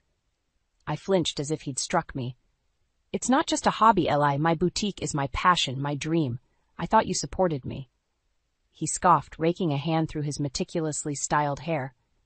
Even in our most heated arguments, the man was consumed with appearances. Support you in this endless money pit that will never amount to anything substantial? Wake up, Mira. Tears pricked my eyes, but I blinked them back furiously. So my dreams don't matter as long as I'm not making Silicon Valley millions like your big-shot tech friends? Those big-shot friends actually understand the value of hard work and ambition, Eli sneered. Not wasting time on ridiculous pipe dreams that will leave us drowning in debt. His words sliced deeper than any knife. How could the man I loved tear down my aspirations so callously? But this was nothing new, a tired dance we'd performed countless times, with me desperately seeking his approval while he crushed my efforts beneath his polished dress shoes. Little did I know, Eli's contempt ran far deeper than I could have imagined. It wasn't until weeks later, when a close friend revealed the truth about his indiscretions, that the full extent of his betrayal came crashing down upon me. Mira, I'm so sorry, but I saw Eli with another woman. They were intimate. The world seemed to tilt violently as the words registered. Intimate. Another woman, my chest constricted, breath escaping in ragged gasps as the room spun around me. When the pieces finally clicked into place, a cold, hard knot of resentment formed in the pit of my stomach. All the dismissals, the put-downs, the constant belittling, it was merely a smokescreen concealing Eli's ultimate act of disrespect. He had been unfaithful, He had chosen the empty promise of wealth and status over the woman who had loved him unconditionally. And in that moment, something inside me shifted, hardened like steel, tempered by the scorching flames of his deceit. Our divorce was a mere formality after that, a rubber stamp on the death of our crumbled marriage. As I boxed up what remained of our entwined lives, I silently vowed that one day, Eli would realize the gravity of his mistakes. One day I would make him pay for every ounce of anguish and humiliation he had put me through. Vengeance burned brightly in my heart, a blazing inferno that would not be extinguished until I emerged victorious from the ashes of our shattered bonds. The divorce proceedings were finally over, and I was left surveying the smoldering ruins of my life. Eli had taken his share and vanished, leaving me to pick up the pieces alone. But I refused to be a victim any longer. With a newfound determination burning in my veins, I threw myself into resurrecting my boutique from the ashes of our failed marriage. This was my one true passion, the dream Eli had mocked and trampled upon. Well, no more. I secured a small retail space in a slowly gentrifying neighborhood, and am stretching every last dollar of my settlement to transform it into a stylish haven. Eclectic decor and hand-picked vintage furniture created a warm, inviting atmosphere that reflected my unique vision. The first few months were an uphill battle as I scrambled to rebuild my customer base and attract new clientele. Establishing myself in the competitive world of upscale retail felt like navigating a minefield. "You'll never survive in this part of town." One dismissive shop owner sneered as I mistakenly wandered into his overpriced boutique seeking advice. "These customers want luxury brands, not your cheap knockoff wares." I bit my tongue until I tasted copper, leveling him with an icy glare. "My pieces are all meticulously curated and one of a kind, but I wouldn't expect someone who trades in generic mass-produced junk to understand true artistry." The man's face mottled with rage, but I had already spun on my heel and stormed out, refusing to justify his insults with a response. I would prove my worth through actions, not empty words. Day and night, I relentlessly promoted the boutique through social media and local events, determined to make it a success through sheer force of will. Slowly but surely, a loyal customer base emerged, drawn to the personalized experience and unique flair I offered. "This dress is absolutely stunning," one repeat customer, Jenna, gushed one afternoon as she twirled in front of the mirror. "I'll never find anything like this at those soulless mall chains." I beamed with pride, recalling how she had wandered in months ago, dismissive of the unknown boutique. Through patience and a genuine personal touch, I had earned her trust and admiration. "I'm just so glad I can provide pieces that make women feel confident and stylish," I replied warmly. "That's what true fashion should be about, empowering self-expression." As Jenna happily made her purchase, I surveyed my humble but thriving domain. The boutique had become more than just a business. It was a sanctuary, a community crafted through passion and resilience. This was my life's work, built from the shattered remains of a broken dream. No smug ex-husband or disapproving critic could dull the sense of pride and accomplishment that blossomed in my chest. I was a self-made woman who answered to no one but herself. The velvet flame of vengeance may have ignited my rebirth, but it was the joy of creation that kept me going. Little did I know, my path was about to collide with Eli's once more. But this time, I was armored in the strength of my convictions and the unbreakable spirit that had risen from the rubble of our ruined lives. This time, I would emerge the victor. The bell above the boutique door jingled, and I looked up with a welcoming smile that instantly froze on my face. Marie, an old friend from my neighborhood craft circle, stepped inside, her expression grave. "Hey, Marie, what's wrong?" I asked, concern furrowing my brow as she remained uncharacteristically silent. She exhaled heavily, wringing her hands. "Mira, I don't know how to tell you this. I just heard from the community board. Your ex-husband Eli and his new fiancée are planning a major development project." My blood chilled in my veins as realization crept in. "What kind of development?" "A massive luxury condo complex," she replied quietly. "Right here in our neighborhood." The words hung like a damning sentence in the air. I could envision the cold, imposing edifice blotting out the warm, eclectic charm of the area. The same neighborhood that had embraced my humble boutique. It would gentrify and sterilize everything in its wake. No, He can't do this, I choked out, sinking onto a velvet-tufted ottoman as my legs threatened to give out. That smug, heartless bastard. Marie's expression twisted in sympathy. I'm so sorry, Mira. I know this must be incredibly difficult, especially given your history with Eli. My mind whirled as repressed memories and volatile emotions roiled within me like a violent storm.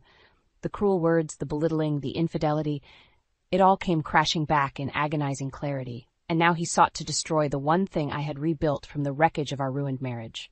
No. Not this time. Not again. My shock rapidly transmuted into a blazing fury, tempering my resolve into an unyielding blade of determination. I rose, spine straight as a steel rod, and met Marie's gaze directly. Well, he's got another thing coming if he thinks I'll just roll over, I stated, acid lacing my tone. I fought too damn hard to build this boutique from nothing. I clawed my way back from the depths of hell itself when Eli abandoned me. And I'll be damned if I let that miserable snake take it all away. Marie's eyes widened at the intensity blazing in my stare. Mira, what are you going to do? A feral smile carved itself across my face. What I should have done years ago, fight back by any means necessary. Eli wants to gentrify this neighborhood? Fine, I'll raise a storm of protest that will drown his pretentious project in a tidal wave of resistance. I stalked over to the window, glaring out at the idyllic tree-lined streets that would soon be endangered. I spent too long being his victim, Marie. This time, the tables are turned. This time, the price of betrayal will cut much deeper than just a divorce settlement. Marie regarded me warily, but nodded in understanding. You know I'm here for you, whatever you need. I appreciate that, I replied, steely determination thrumming through my veins. Because I have a feeling Eli is about to reap the whirlwind of a lifetime, and when the dust settles, it'll be me left standing tall while he wallows in the rubble of his shattered ambitions. My path was clear now. The velvet flames of vengeance roared within my breast, emboldening my every breath. If Eli thought I would surrender my boutique and my community without a vicious fight, he was gravely mistaken. This time, I would be the one dictating the terms of our engagement, and he would pay a heavy price for his deplorable arrogance. The next few weeks were a whirlwind of activity as I rallied opposition against Eli's luxury condo development. Going door to door, I urged fellow small business owners to join my cause. This gentrification scheme will destroy everything we've built. I implored Rajesh, the jovial owner of the neighborhood's beloved Indian eatery. They'll price us out with exorbitant rent hikes and soulless corporate chains. Rajesh stroked his beard thoughtfully. You make a fair point, Mira. My humble restaurant would not survive such changes. Then you must stand with me, I pressed. Together we can raise awareness, protest at community meetings, apply pressure through all legal means necessary. His eyes blazed with resolution. You have my full support. Eli and his ilk cannot be allowed to destroy the cultural heart of our neighborhood for their greedy ambitions. One by one, I accumulated a formidable coalition of passionate small business owners and concerned residents. The local thrift store owners, artisan bakers, even the manager of the rundown but beloved bingo hall, all united under the rallying cry of preserving our unique community. Meanwhile, I devoted countless hours to unearthing any shred of legal or ethical liability in Eli's real estate plans. Poring over public documents and records, I steadily compiled a damning portfolio of evidence. Environmental impact shortcutting, building code violations, shady zoning loopholes exploited for maximum profit margins. With each new discovery, my determination solidified like steel. You think you can gentrify this neighborhood however you please? I muttered darkly, meticulously documenting every transgression. I'll bury you in lawsuits and bureaucratic nightmares until your precious project asphyxiates on its own hubris. Finally, the night of the first community board meeting arrived. Eli and his sleek entourage of investors filed into the overcrowded auditorium, looking every bit the arrogant one-percenters blind to the consequences of their actions. I watched in grim satisfaction as their expressions soured upon seeing the overflowing crowd of protesters, my loyal army armed with posters and unified chants decrying the condo complex. This is outrageous, Eli hissed as he pushed past me, his walnut eyes flashing with disdain. You just can't let go of your miserable vendetta, can you, Mira? I matched his glare with steely defiance. I'm simply exercising my rights as a citizen to defend my community, Eli. Of course, you're far too arrogant to see past your own greed. His jaw clenched with barely restrained fury, but he seemed to think better of escalating the confrontation as more protesters converged on us. We'll see how smug you are after this debacle implodes spectacularly, he growled under his breath before storming off. The meeting proved to be merely the opening salvo in my battle to bring Eli's precious development crumbling down. As he launched into his polished pitch, I sat front and center, my arsenal of evidence laid out before me like gleaming ammunition. One by one, I bombarded the hapless presenters and city officials with evidence of malfeasance, building an impenetrable legal quagmire around the complex that would prove near impossible to overcome. By the time the smoke cleared, Eli was a seething, crimson-faced contrast to his formerly smug composure. I had drawn first blood, exposing his shady practices to widespread public condemnation. "This isn't over," he snarled as the meeting dispersed amid raucous jeers and protests. Not by a long shot. I simply smiled thinly, savoring the exquisite taste of retributive justice already on my lips. "Oh, Eli," I purred with lethal sweetness. "You have no idea just how far I'm willing to go to ensure you reap the devastation you've sown. This is merely the opening move in a game you've already lost." Eli's face contorted in impotent rage as he was swept away by the fuming crowd. Let him posture and bluster. I relished the knowledge that this was only the beginning. The fire of vengeance would not be sated until Eli's world lay in smoldering ruins at my feet. He would pay for every indignity, every heartbreak, with the shattered shards of his own hubris. And I would be the one wielding the hammer of justice that rained down upon his lofty, unworthy empire.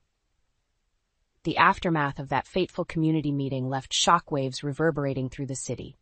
My methodical exposé of Eli's shady development practices sparked widespread public outcry and media scrutiny. It was open season, and I intended to be the ruthless huntress ensuring my prey had nowhere to run. This is Cynthia Davis, reporting live, where yet another protest is unfolding against the controversial Wilson Luxury Condos project, a blonde reporter announced on the local news, cameras panning across a crowd of angry demonstrators. I smirked as Eli's harried face flashed on screen, dodging microphones and chants of "corrupt" while trying to exit his ostentatious sports car. A delicious sense of vindication coursed through me. My phone rang, displaying a number I recognized as Alicia's, a local journalist who had eagerly agreed to help amplify my cause. "Mira, you watchdog you," she greeted in a conspiratorial tone when I answered. "Thanks to those internal documents you leaked, the Zoning Commission has opened an official inquiry into Wilson's blatant code violations." "Wonderful news," I purred, reveling in Eli's rapidly accumulating woes.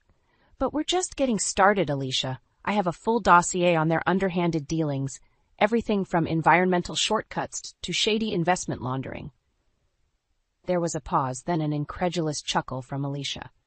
"You really did your homework, didn't you? This will bury those smug bastards in a legal hellscape of their own making." "That's the idea," I replied coolly. "You have my full permission and cooperation to unleash the complete exposé. No punches pulled." Overnight, a veritable tsunami of sordid revelations hit the presses. Alicia's scathing front-page article methodically eviscerated the facade of propriety around Eli's precious project. Stories of greased palms, backroom deals, and egregious flouting of regulations splashed across newspapers and airwaves alike. Absolutely shameful, a panel discussant opined on a local talk show, my comprehensive evidence laid out before him. Wilson Development's contempt for ethical business practices seems to know no bounds. Why should hard-working taxpayers foot the bill for their blatant profiteering? The public relations nightmare showed no signs of abating as the list of Eli's sins grew by the day. Government inquiries were launched, construction permits frozen, investors began jumping ship in droves, repulsed by the reputational fallout. It was sheer poetic justice when Lena herself showed up unannounced on my boutique's doorstep, eyes rimmed with smudged mascara. "He lied to me," she lamented brokenly as I ushered her inside, pulling a pristine handkerchief from my pocket to dab at her tears. "About all of it." Sympathy was in short supply, considering how readily she had sneered at me during our unpleasant reunion. but I permitted her to unburden herself regardless. I come from old money, but we always took pride in conducting business ethically, honorably, Lena explained between hiccuped sobs. When I saw the things Eli had done, the corners cut and people exploited just to line his pockets, I was revolted. Somehow I'm not surprised, I said flatly. Eli's moral bankruptcy was always his most defining feature. Lena's eyes hardened imperceptibly. Thank you for opening my eyes, Mira. I'm withdrawing all my family's capital from Wilson Development effective immediately. The revelation was a blow that even I hadn't anticipated. A wolfish grin tugged at my lips as I ushered the distraught woman out. Thou, I'm sorry you had to find out this way, Lena. I lied through my teeth. But maybe next time you'll think twice before judging those you deem beneath you. With her familial finances up in smoke and legal pressures mounting from every direction, even Eli could no longer ignore the writing etched in indelible scarlet on the crumbling wall. He slid into the passenger seat of my car one evening, as I was locking up the boutique, his face drooping with barely restrained fury. What do you want, Eli? I asked calmly, unsurprised by his unannounced visit. His jaw clenched as he struggled to maintain his rapidly fraying composure. This has gone too far, Mira. You've humiliated me, sabotaged my entire life's work, alienated the woman I love, all out of some pathetic need for vengeance over our divorce. I simply laughed, loud and genuine, at his impotent outburst. You think this is about mere vengeance? That's just the deliciously sweet icing on top of the justice you've earned through your own reprehensible actions. Reaching across the console, I gripped his rail-thin tie and pulled him toward me until our faces were mere inches apart. Eli recoiled from the ferocity blazing in my gaze. This was about decimating the unethical, greed-fueled empire you were foolish enough to build, I hissed with lethal certitude. You've spent your entire life trampling on the dreams and well-being of others to sate your own ravenous ambition. Well, now it's all been laid bare for the world to see. Releasing him with a contemptuous shove, I drank in the sight of Eli utterly shattered, a pitiful mockery of the arrogant snake who once sought to gentrify my beloved neighborhood out of existence. Don't worry, Eli, I sneered with blistering condescension. I'll be sure to send you a lovely housewarming gift for that quaint new hovel you and your billions can afford. Pulling away, I left him crumpled and defeated on the rain-slicked curb, the pitiable king rat finally dethroned from his rotten empire. The flames of vengeance had been stoked to an inferno, immolating any remnants of Eli's unscrupulous ambitions to ashes, and I would savor every delectable ember until the bitterness between us was finally cauterized, purged from existence forever. In the wake of the expose, Eli's opulent life unraveled with brutal efficiency. The once unstoppable Wilson Luxury Condos project ground to an unceremonious halt as legal challenges and financial penalties piled up. City inspectors swarmed the barren construction site like locusts, issuing violation after violation based on my meticulously compiled evidence. A labyrinth of bureaucratic roadblocks and injunctions erected an impenetrable barrier to the development ever regaining momentum. It's a quagmire of their own making, a gleeful Alicia reported as footage rolled of the abandoned site behind her, and a well-deserved reckoning for the corner-cutting, law-flouting hubris Wilson Development epitomized. Distressed investors began bailing in droves, terrified of being branded accomplices in the project's unethical dealings. Investment capital swiftly evaporated into vapor as lawsuits compounded. I could scarcely conceal my glee watching Eli's pretentious dreams crash and burn in spectacular fashion. When the news broke that Lena herself had severed all financial ties in disgust, delivering a PR death knell to the beleaguered venture, I couldn't resist a visit to Eli's once glittering high-rise office. You've got some nerve showing your smug face here. He spat upon seeing me swagger through the door unannounced. I simply shrugged, unfazed by his aggression. I'm just admiring the scenery as your hollow empire crumbles from the inside out. His bloodshot eyes bored into me with impotent rage. You've destroyed everything I built. My reputation, my business future, my relationship with the only woman I've ever truly loved, all over some petty vendetta. Wake up and smell the ashes, Eli, I sneered coldly. This was never about vengeance. It was about dismantling the blight of unrestrained greed that you personify. I cast a disdainful glance around the lavish but increasingly desolate office space. All of this, it was built on a gilded foundation of exploitation and corner-cutting, pretty on the surface, but a rotting, ethical void eating away at the core. Grabbing the exquisite crystal decanter off his bar cart, I held it up to the light streaming through the plate glass window. You always did favor the trappings of success over genuine substance, didn't you?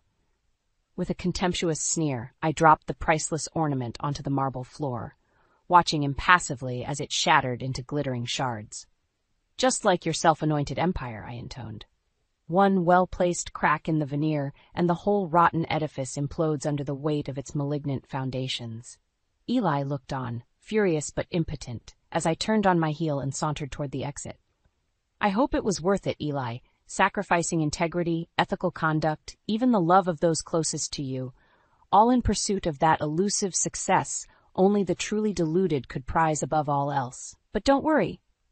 I tossed back over my shoulder with a mocking wink. I'll be sure to stay tuned as your downfall reaches its fitting, inevitable conclusion. As I departed through the cavernous marbled lobby, leaving Eli to stew in the financial wreckage of his corporate kingdom, I felt lighter than I had in years. A profound cathartic release surged through me, expunging the lingering ghosts of betrayal and heartache that had shadowed me for too long. Eli had crafted his own undoing through sheer unadulterated greed and hubris. There was no need for vengeance, for stooping to match his depravity in order to defeat it. In his quest to create an empire at any ethical cost, he had simply handed me the means to unravel it using the integrity and perseverance he always dismissed as foolish. It was the ultimate deliverance of poetic justice, an empire of rot, dismantled from within by the integrity of one determined woman. I thought of Rajesh, Angela the thrift store owner, and the others who had lent their voices and support to my grassroots crusade. This decisive victory was as much theirs as mine, a stirring testament to the power of community solidarity over rapacious self-interest. As for Eli, his fall from corporate grace was only just beginning. Lawsuits, financial ruination, criminal probes, the karmic hammer would strike again and again until nothing remained of his tainted legacy. Only then could full reckoning be delivered. Still, a beatific smile tugged at my lips as I envisioned the years of ruin ahead for my disgraced ex-husband. The velvet flames of vengeance had finally burned themselves out. But the smoky embers of triumph warmed my soul with a profound, unshakable peace. My monster had been well and truly slain, not through hatred, but through the inexorable power of human perseverance over malignant greed. And as the sun set over my unblemished horizon, I inhaled deeply, at last tasting the crisp, revitalizing air of true deliverance. In the aftermath of Eli's downfall, a wave of support and goodwill buoyed my humble boutique. What was once a solitary endeavor blossomed into a vibrant community hub, embraced by the very neighbors I had fought to protect. Did you see the incredible spread they did on you in City Living magazine? Angela, the animated owner of the nearby thrift store, gushed one sunny afternoon as she browsed my signature rack of embroidered boho dresses. Mira Ventura, the unstoppable force of neighborhood integrity, she read aloud from the glossy cover, her voice swelling with pride. Not bad for a little hobby business, eh? I laughed, equal parts embarrassed and deeply moved by the outpouring of support from those who once viewed me as just another quirky boutique owner. I was simply doing what anyone would do when faced with defending their community, I demurred modestly. But secretly I reveled in the evidence that my steadfast perseverance had transformed me into a celebrated local icon. Well, this unstoppable force has another loyal customer. Angela winked, draping a vivid magenta dress adorned with intricate floral embroidery over her tanned arm. Dinner with the girls is going to be so much cuter thanks to you. As she handed me her payment, I reflected on how my once solitary crusade had sparked a revitalized community spirit throughout the neighborhood. The threat of crass gentrification and cultural erasure had unified us all in a way I could have never predicted. From Rajesh's cheerful curry house to the Brunswick lanes where Andrea still reigned as bingo queen, my fellow small business owners radiated a renewed sense of vigor and determination to preserve the eclectic soul of our little enclave. No longer were we just strangers coexisting on the same bustling street corners. We were a tribe bonded by our shared trials and triumphs. Many nights, we would spill from whichever watering hole we congregated at and amble down the vibrantly muraled sidewalks, energized by the lively cross-pollination of cultures that made our neighborhood such a rare gem. In those moments, I felt an overwhelming swell of gratitude toward whatever cosmic forces had delivered me to this confluence of resilient individualists. Because in defending the authenticity of our home, I had inadvertently crafted my own rebirth from the ashes of past traumas. The specter of Eli and his betrayals no longer loomed like a perpetual storm cloud over my outlook. For far too long, I had allowed the baggage of our toxic marriage to define my identity and path forward. But seeing firsthand the transformative power of solidarity over cynicism had catalyzed my own metamorphosis from jaded divorcee into the self-actualized woman I had buried beneath the rubble of unrealistic expectations. I was Mira Ventura, the boutique owner who fought gentrification behemoths and emerged victorious without compromising her integrity. The unyielding spirit who rallied an entire community's resistance through sheer grit and determination. And most importantly, I was no longer a casualty of circumstance, but the master architect crafting my own destiny from a canvas of endless possibility. "Here's to new beginnings," I murmured the next evening, raising a glass of crisp white wine in a private toast. The soft clinking of crystal resonated like the sweet melody of liberty, echoing the exhilaration of having crossed the threshold into an invigorating future untainted by the demons of the past. My path would be paved by the courage of my own convictions, not shackled to the whims of those blinded by greed and pretense. I would embrace each new sunrise as a blessing of infinite potential, savoring the hard-won wisdom of one who stared defeat in the eyes and uncovered her unshakable spirit. As the velvety summer night enveloped my bustling neighborhood in its warm, enfolding embrace, I stepped outside and inhaled the heady scents of revelry. Spicy curry and street fare intermingling with the floral bouquets adorning the sidewalk trees. My monster had been vanquished, my quest for integrity and authenticity triumphant, and for the first time in far too long, I surrendered completely to the euphoric promise of new horizons gleaming brilliantly before me. A smile tugged at my lips as I meandered down the incandescent street, the melodic sounds of my community's vibrant soul caressing my world-seasoned heart. This was my rebirth, my deliverance into the life of abundance and purpose I had fiercely reclaimed through the ashes of adversity. And nothing, I knew with serene certainty, could ever extinguish the brilliant radiance of this new dawn. The doorbell rings and I freeze. It's a sound I haven't heard in years, not since he walked out on us. My heart races as I approach the door, a mixture of anger and curiosity burning in my chest. I take a deep breath and open it, revealing the man I once loved, the man who shattered my trust and broke our family. "Hello, Amara," Grayson says, a charming smile on his face. "It's been a while." "I never thought I'd see your face again, Grayson. After all these years, you think you can just waltz back into our lives like nothing happened?" My voice trembles with barely contained fury. He steps forward, his eyes pleading. "I know I made mistakes, but I've changed. I want to make things right, especially with Zoe. She deserves to have her father in her life."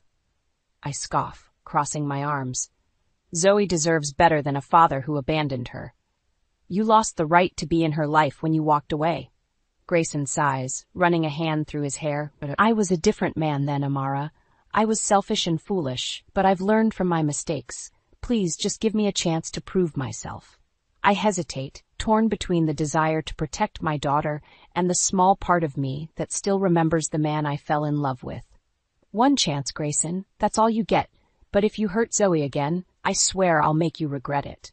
He nods, relief washing over his face. "Thank you, Amara. I won't let you down." As he steps into our home, I can't shake the feeling that I've just invited trouble back into our lives. But for Zoe's sake, I'm willing to give him a chance to be the father she deserves. Over the next few weeks, Grayson charms his way back into our lives. He takes Zoe out for father-daughter bonding, listens intently to her stories, and showers her with affection. I watch from a distance, my heart aching as I see the joy on Zoe's face, a joy I haven't seen in years. One evening, as we're cleaning up after a catering event, Grayson approaches me with a proposition.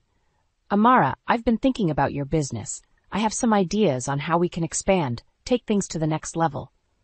I raise an eyebrow, surprised by his sudden interest. I appreciate the offer, Grayson, but I've been managing just fine on my own. He leans in, his eyes sincere. I know you have, but imagine what we could achieve together. With my business knowledge and your culinary skills, we could make this catering company the talk of Houston. Against my better judgment, I find myself considering his offer. The prospect of growing my business is tempting, and having Grayson's support could make it easier. I'll think about it, I concede, but I'm not making any promises. Grayson smiles, his eyes twinkling with excitement. That's all I ask, Amara. Together, we can make something amazing. As he walks away, I can't help but feel a twinge of unease. Grayson's sudden interest in my business, his smooth words and charming demeanor, it all feels too familiar. I've fallen for his tricks before, and I can't afford to let my guard down again. But for now, I'll play along, keeping a watchful eye on the man who once broke my heart. As the days pass, Grayson's presence in our lives becomes more pronounced. He's always around, offering to help with the catering business, bonding with Zoe, and trying to win me over with his charm. Despite my reservations, I find myself letting him in, little by little. One afternoon, as we're preparing for a big event, Grayson pulls me aside. Amara, I've been looking over the business's finances, and I think I can help you secure a loan to expand. With the right investment, we could take this company to new heights. I frown, unsure of his sudden interest in my business's financial matters. I appreciate the offer, Grayson, but I'm not comfortable taking out a loan. We're doing just fine as we are. He places a hand on my shoulder, his eyes intense. Trust me, Amara, I know what I'm doing. With this loan, we can buy better equipment, hire more staff, and take on bigger clients. It's a risk, but the payoff will be worth it. Against my better judgment, I find myself agreeing. Grayson's confidence is infectious, and the prospect of expanding the business is tempting. Okay, let's do it, but I want to be involved every step of the way. Grayson grins, squeezing my shoulder. Of course, partner, we're in this together. As we work on securing the loan, I can't shake the feeling that something isn't right. Grayson is too eager, too insistent on using my house as collateral, but every time I express my doubts, he reassures me with his smooth words and charming smile. One evening, as I'm going over the paperwork, my best friend and business partner, Liam, stops by. He takes one look at the loan documents and frowns. Amara, are you sure about this? It's a lot of money, and using your house as collateral is risky. I sigh, rubbing my temples. I know, Liam, but Grayson seems to know what he's doing. He's convinced this is the right move for the business. Liam's eyes narrow, his voice low and serious. I don't trust him, Amara. He shows up out of nowhere after 10 years, and suddenly he's an expert on your business? Something doesn't add up. His words strike a chord, and I feel a knot forming in my stomach. You're right, Liam. I've been so caught up in the idea of expanding that I haven't been thinking clearly. I'll talk to Grayson, see if we can find another way.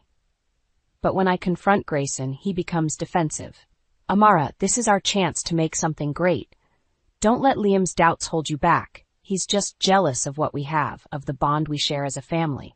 His words are like honey, sweet and convincing, but there's a bitter aftertaste. I don't know, Grayson. Maybe we should slow down, think this through. Grayson's eyes flash with anger, his voice cold. I thought you trusted me, Amara. I thought we were partners. But if you'd rather listen to Liam than your own husband, then maybe I was wrong about you.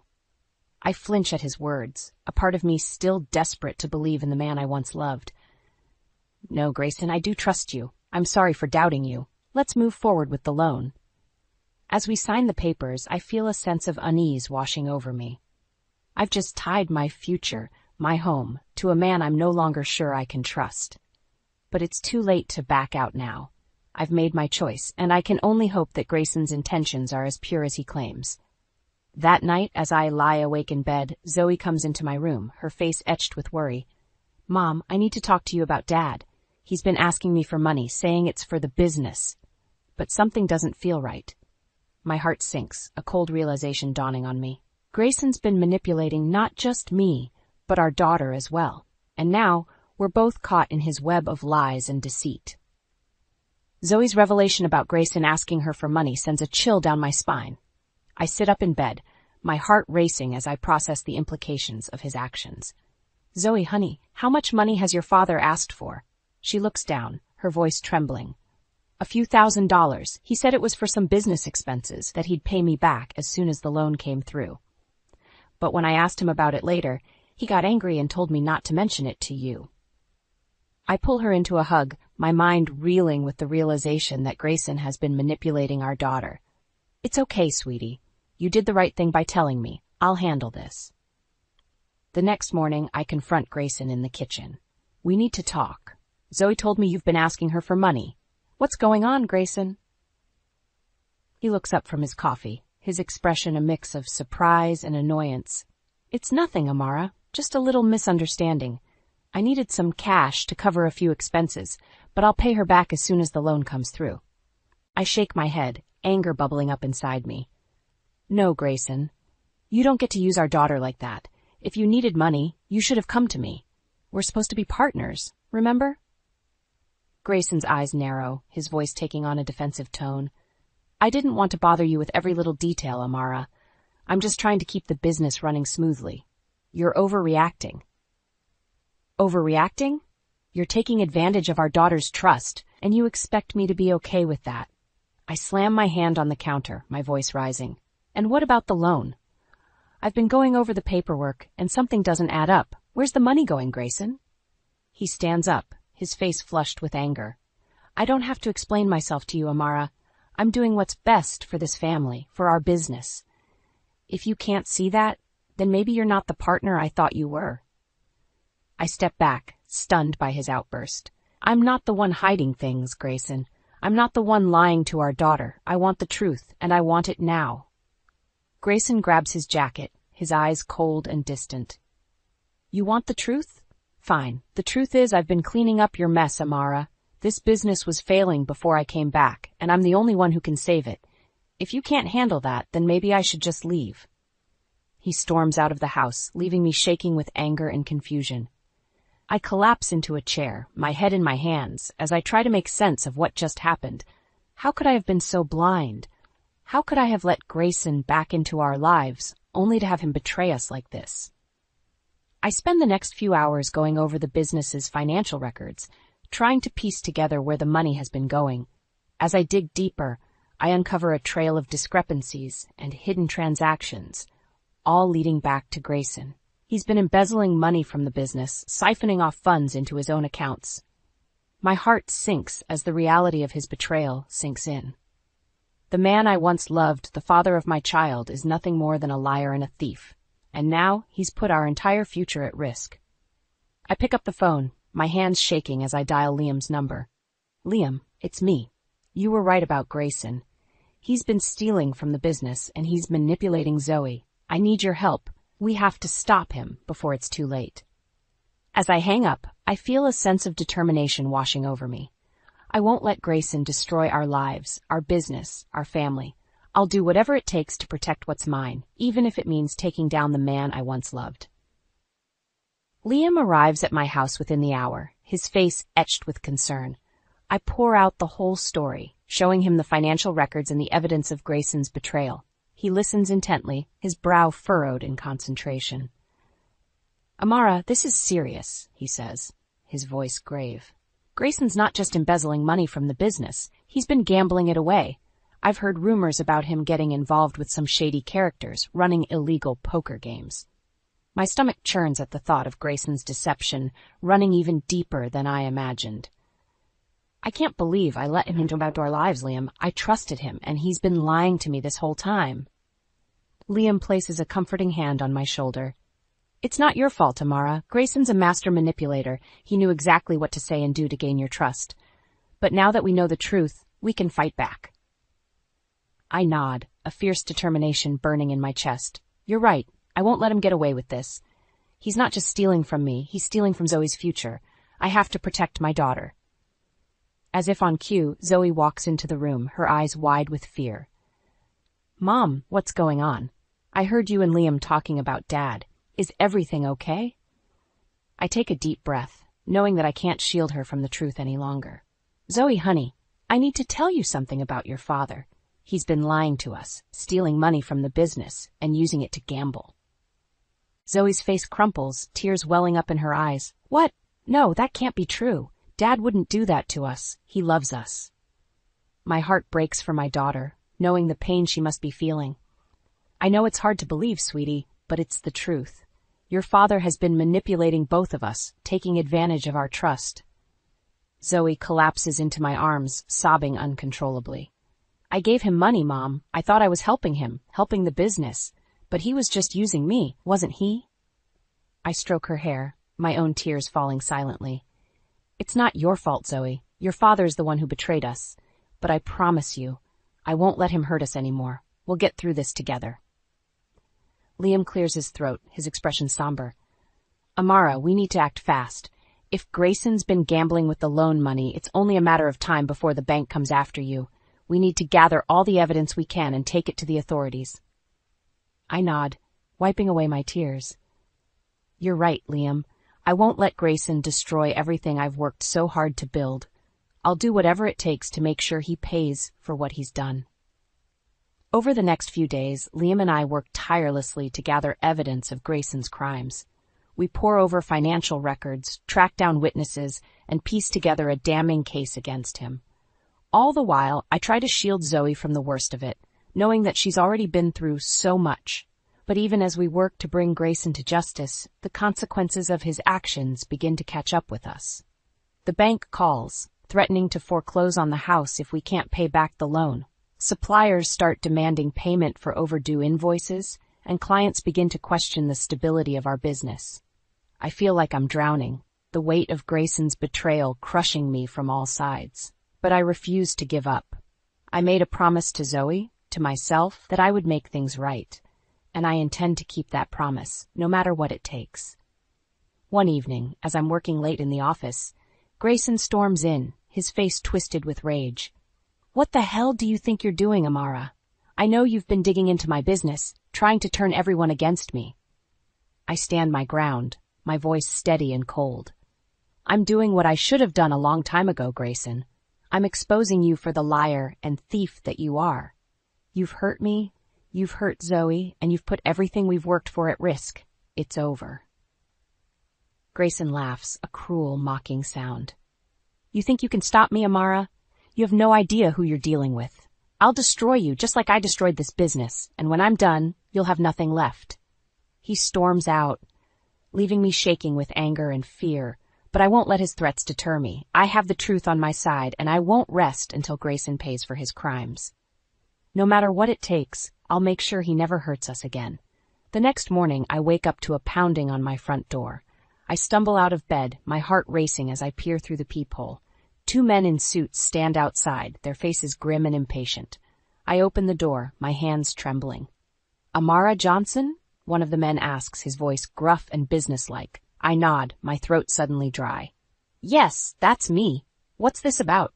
The man hands me a stack of papers, his expression unchanged. We're from the bank. You're in default on your loan, and we're here to inform you that we're starting the foreclosure process on your house. My stomach drops, a wave of panic washing over me. Foreclosure? No, there must be some mistake. I've been making payments on time. The man shakes his head, his voice cold and unsympathetic. Not according to our records. You've missed several payments, and the loan is now in default. You have 30 days to bring the loan current, or we'll be forced to take possession of the property. I stand there, stunned, as the men turn and walk away. I close the door, my legs giving out from under me as I sink to the floor. How could this be happening? How could Grayson have let things get this bad? I pick up my phone, my hands shaking as I dial Liam's number. Liam, it's me. The bank was just here. They're going to foreclose on my house if I don't come up with the money. Liam's voice is calm and reassuring on the other end of the line. Okay, Amara, take a deep breath. We'll figure this out. I've been doing some digging into Grayson's past, and I think I might have found something that can help us. I feel a flicker of hope, a glimmer of light in the darkness. What did you find? It turns out Grayson has a history of scamming women, running illegal gambling rings, and embezzling money from businesses he's been involved with. I've tracked down some of his former partners and victims, and they're willing to testify against him. I let out a shaky breath, my mind reeling with the implications of Liam's discovery. So, we have a case against him? We can prove that he's been stealing from the business, from me and Zoe? It's a start, Liam says, his voice cautious but determined. But we need more evidence, something concrete that ties him directly to the embezzlement and the illegal gambling. I have an idea, but it's risky. I feel a surge of determination, a fire burning in my chest. I'll do whatever it takes, Liam. I won't let Grayson destroy our lives any more than he already has. Over the next few days, Liam and I worked tirelessly to gather evidence against Grayson. We tracked down his former associates, convinced them to turn over records and testimony, and pieced together a damning case against him. All the while, I try to keep up appearances at work, not wanting to let on to Grayson that we're closing in on him. But Grayson is growing increasingly erratic, his behavior more and more unpredictable. He shows up at the office at odd hours, demanding to see the books, accusing me of trying to undermine him. I do my best to keep my cool, knowing that any slip-up could jeopardize our plan. One evening, as I'm working late in the office, Grayson bursts in, his eyes wild with anger. You think you're so clever, don't you, Amara? You think you can outsmart me, turn everyone against me? I stand my ground, my voice steady and calm. It's over, Grayson. We have evidence of your crimes, of your lies and your betrayal. You're going to pay for what you've done to me, to Zoe, to this business. Grayson lunges at me, his hands reaching for my throat. I dodge out of the way, my heart pounding in my chest. You'll never prove anything, he snarls, his face twisted with rage. I'll destroy you, Amara. I'll take everything you love and burn it to the ground. I back away, my hand reaching for the phone. You're wrong, Grayson. You've already lost, and now you're going to face the consequences of your actions. I dial 911, my voice shaking as I report the assault. As the police sirens grow closer, I feel a sense of relief wash over me. It's not over yet, but for the first time in months, I feel like I'm taking control of my life, my future, and I won't let Grayson take that away from me again. The police arrive within minutes. We're taking Grayson into custody. As they lead him away in handcuffs, he shoots me a venomous glare, his eyes promising retribution, but I refuse to let his threats intimidate me. I've come too far to back down now. In the days that follow, Liam and I put our plan into action. We reach out to Grayson's former associates, the ones he's scammed and cheated over the years, and convince them to join forces with us. Together, we devise a scheme to lure Grayson into a trap, to catch him red-handed in the act of his crimes. It's a risky gambit, but it's the only way to ensure that Grayson pays for what he's done. We set up a high-stakes poker game, spreading the word through the underground gambling circuit that Grayson used to frequent. We make sure that the game is heavily monitored, with undercover police officers posing as players and dealers. The night of the game arrives, and I feel a mix of nerves and anticipation as I watch from a hidden camera. Grayson swaggers into the room, his arrogance on full display. He takes a seat at the table, his eyes gleaming with greed as he surveys the other players. As the game progresses, Grayson becomes more and more reckless, betting larger and larger sums of money. I watch as he pulls out a wad of cash, the same cash that he embezzled from our business, and tosses it onto the table with a smirk. But just as he's about to rake in his winnings, the undercover officers spring into action. They surround the table, their badges glinting in the dim light. Grayson Mitchell, you're under arrest for fraud, embezzlement, and illegal gambling, one of the officers says, his voice stern and authoritative. Grayson's face turns pale, his eyes widening in shock. He tries to run, but the officers are too quick. They tackle him to the ground, handcuffing him as he struggles and curses. I step out from behind the camera, my heart pounding in my chest. Grayson looks up at me, his expression a mix of fury and disbelief. You set me up, he snarls, his voice dripping with venom. You'll pay for this, Amara. I'll make sure of it. I shake my head, my voice calm and steady. No, Grayson. You're the one who's going to pay. You've hurt too many people, destroyed too many lives. It's time for you to face the consequences of your actions. As the officers lead Grayson away, I feel a sense of relief wash over me. It's not over yet, I know. There will be a trial. a long and painful process of unraveling the web of lies and deceit that Grayson has woven. But for now, I can breathe a little easier, knowing that my daughter and I are safe, that our future is no longer in the hands of a man who would stop at nothing to destroy us. Liam puts a hand on my shoulder, his expression one of pride and admiration. You did it, Amara. You stood up to him. You fought back. I always knew you had that strength inside you. I nod, feeling a lump form in my throat. I couldn't have done it without you, Liam. You've been there for me every step of the way, even when I didn't deserve it. Liam smiles, his eyes soft and understanding. That's what friends are for, Amara. That's what family is for. And you and Zoe, you're my family. I'll always be here for you, no matter what. I lean into his embrace, feeling the warmth of his support and love wash over me. And for the first time in months, I allow myself to hope, to believe that maybe, just maybe, everything will be okay. As we leave the police station, I take a deep breath of the cool night air. The road ahead won't be easy, I know. There will be challenges and obstacles, moments of doubt and fear. But I also know that I'm not alone, that I have the strength and the support to face whatever comes my way. And that knowledge gives me the courage to keep moving forward, one step at a time. The morning of Grayson's arraignment, I wake up with a knot in my stomach. I know that today is the first step in a long and painful process, but I'm determined to see it through. I dress carefully, choosing a simple black suit and a white blouse, my armor against the battle ahead. Liam picks me up, his face etched with concern. Are you sure you want to do this, Amara? You don't have to face him alone.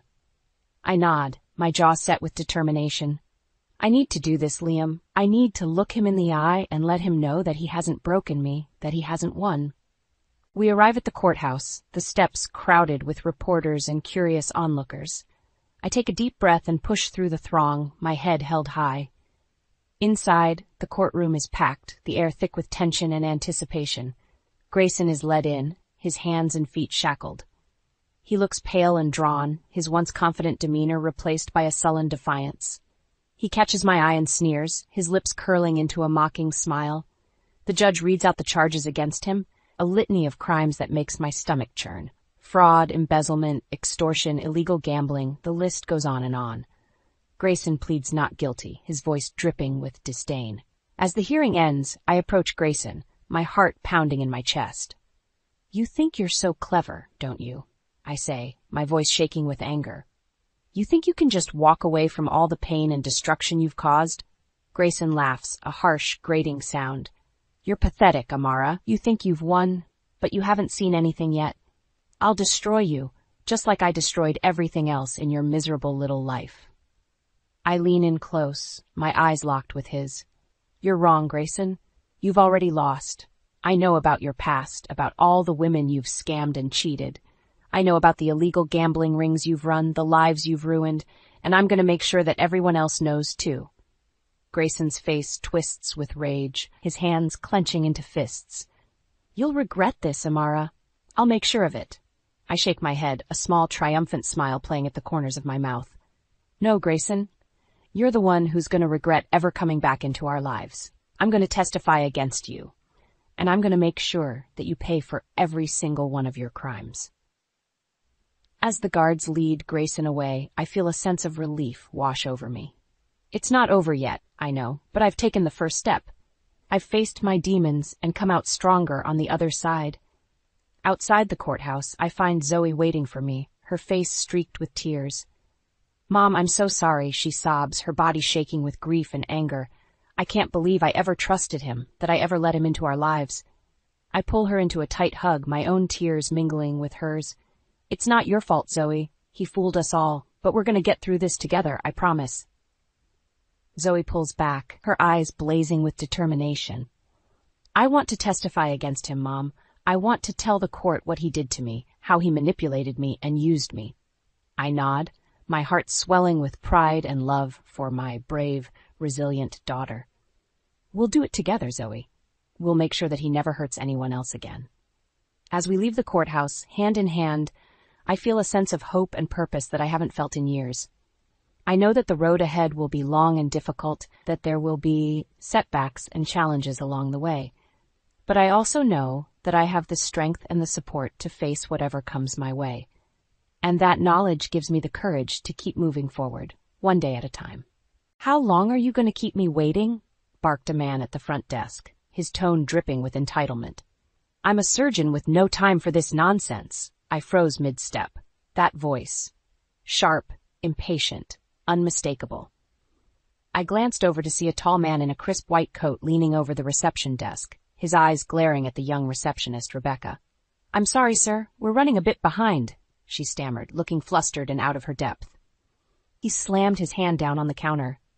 "Behind? I have patients to see." Standing there, I felt a chill slither down my spine. I knew that outburst, that face, all too well. It was Greg, my ex-husband. My heart pounded in my chest, and for a moment I considered turning and walking straight out of the clinic. But then I remembered why I was here. I placed a hand gently on my growing belly and took a deep breath. This wasn't just about me anymore. I had to stay. I moved towards the desk, flashing Rebecca a supportive smile. "Excuse me," I said softly. "I have an appointment." Greg spun around, his eyes landing on me. The recognition flared, then a smirk stretched across his face. "Emily?" he said, drawing out the name. His eyes swept over me, from my face down to my bump. Rebecca took my details in hurriedly, and I could feel Greg's eyes burning into the side of my head. Memories of his rage, those nights of feeling trapped and terrified, crashed through my mind, but I stood my ground. "I see you've moved on," he said, voice dripping with sarcasm. "Pregnant, huh? And at your age?" He laughed, a cruel sound that echoed in the quiet clinic. I squared my shoulders, refusing to let him see me falter. "I'm doing great," I replied, keeping my voice steady, "and I'm happy." "Well," he said, folding his arms, "good for you, but don't think for a second that this," he gestured to my bump, "means you've escaped me easily." Just then, the clinic door opened, and in walked Ethan, my husband. He spotted me instantly and made his way over, his face breaking into a warm smile. "Hey, there you are," he greeted, then his smile faded as he noticed Greg beside me. "Greg," I said, my voice trembling slightly, "this is Ethan." Greg's smirk widened as he slowly looked Ethan up and down. "Nice to meet the latest Mr. Emily." Ethan stepped closer, his arm naturally coming around my waist. "Is everything okay here?" he asked, his voice calm but firm, directing his gaze towards Greg. "Oh, everything's just peachy," Greg said, his tone mocking, "just catching up with an old friend." Ethan's grip tightened slightly on me, a reassuring presence. "Emily, do you want to sit down?" he asked, his eyes never leaving Greg. I nodded, gratefully. As we moved to the waiting area, Greg called out, "I hope you're ready for what's coming, Emily. Let's just say I'm not done." Sitting down, I tried to calm myself. Ethan looked at me, concern etched on his face. "Are you okay?" "I will be," I said, leaning into his embrace. "I will be." Back home, I tried to shake off the encounter with Greg. The memories, however, refused to stay buried. His smirk, those piercing eyes, they took me back to the nightmare that was our marriage. "Emily, you know I only want the best for you," Greg used to say, moments before his temper would flare. Those words, spoken softly with a veneer of concern, often preceded hurtful outbursts. I found myself replaying the day our marriage truly fell apart. We had just found out that I was pregnant. Initially, Greg seemed happy, but little things began to set him off more frequently. As my pregnancy progressed, his irritability turned into aggression. Then the night of the miscarriage came. The pain, both physical and emotional, was unbearable. I remembered clearly how, instead of consoling me, he had blamed me. "This is your fault." He spat, standing over me as I cried, "You couldn't even manage to do this right." His words cut deeper than any wound, leaving scars that took years to heal. Therapy became my lifeline after the divorce. I found myself in sessions multiple times a week, rebuilding the fragments of my shattered self-esteem. I was determined to move forward, not just for myself, but for the hope of a better future. Then Ethan came into my life, an attorney with a gentle heart and a firm sense of justice. He saw the real me, beyond the broken pieces Greg had left behind. Our relationship grew steadily, rooted in mutual respect and love, far removed from the toxicity of my past. Sitting back in my living room now, surrounded by the warmth of our home, I felt miles away from the person I was with Greg. But his words from today echoed in my mind. "I hope you're ready for what's coming, Emily." Ethan came in from the kitchen carrying a cup of tea. Thought this might help, he said, offering it to me with a smile. Thanks, I murmured, taking it gratefully. Today brought back a lot. Ethan sat down beside me, his concern clear. I can't imagine how hard that was for you, seeing him again. But you need to know, we'll get through this, together. I nodded, feeling the weight of his words. Ethan's support meant everything, especially now. I've come so far from where I was with him, I said, my voice steady. I can't let him pull me back. And he won't, Ethan reassured, his hand covering mine. We'll face whatever comes our way. For a moment, I allowed myself to lean into that hope. My past with Greg had its shadows, but my present reality was brighter, stronger. Greg's threats loomed, but they were no match for the life and love I had rebuilt. One step at a time, I whispered, more to myself than to Ethan. We've got this, he replied softly, his words a promise. As I sipped my tea, I felt a sense of calm. No matter what Greg threw our way, I wasn't alone. This battle, just like the past, would be faced head-on, leaving no room for old fears. The next day, I sat in the waiting room of the clinic again, Ethan by my side. I tried to focus on the soft music playing overhead, but my mind was elsewhere, anticipating seeing Greg, hoping I wouldn't. But it seemed fate had other plans. Greg walked in, eyes scanning until he locked onto me. His lips curled into a cruel smile. Emily, he said loudly, striding over, ignoring the uncomfortable looks from other patients. I tensed, feeling Ethan's reassuring hand on my back. Greg wasted no time. So, decided to show up after all. Brave of you, he sneered. Greg, what do you want? Ethan asked calmly, his tone protective. Oh, nothing much, Greg responded, his eyes never leaving mine. Just curious about how my ex-wife is holding up, especially at her age. Getting pregnant again? Risky, don't you think? Ethan stood up, trying to stay calm. Leave now, Greg. Ignoring him, Greg leaned in closer to me.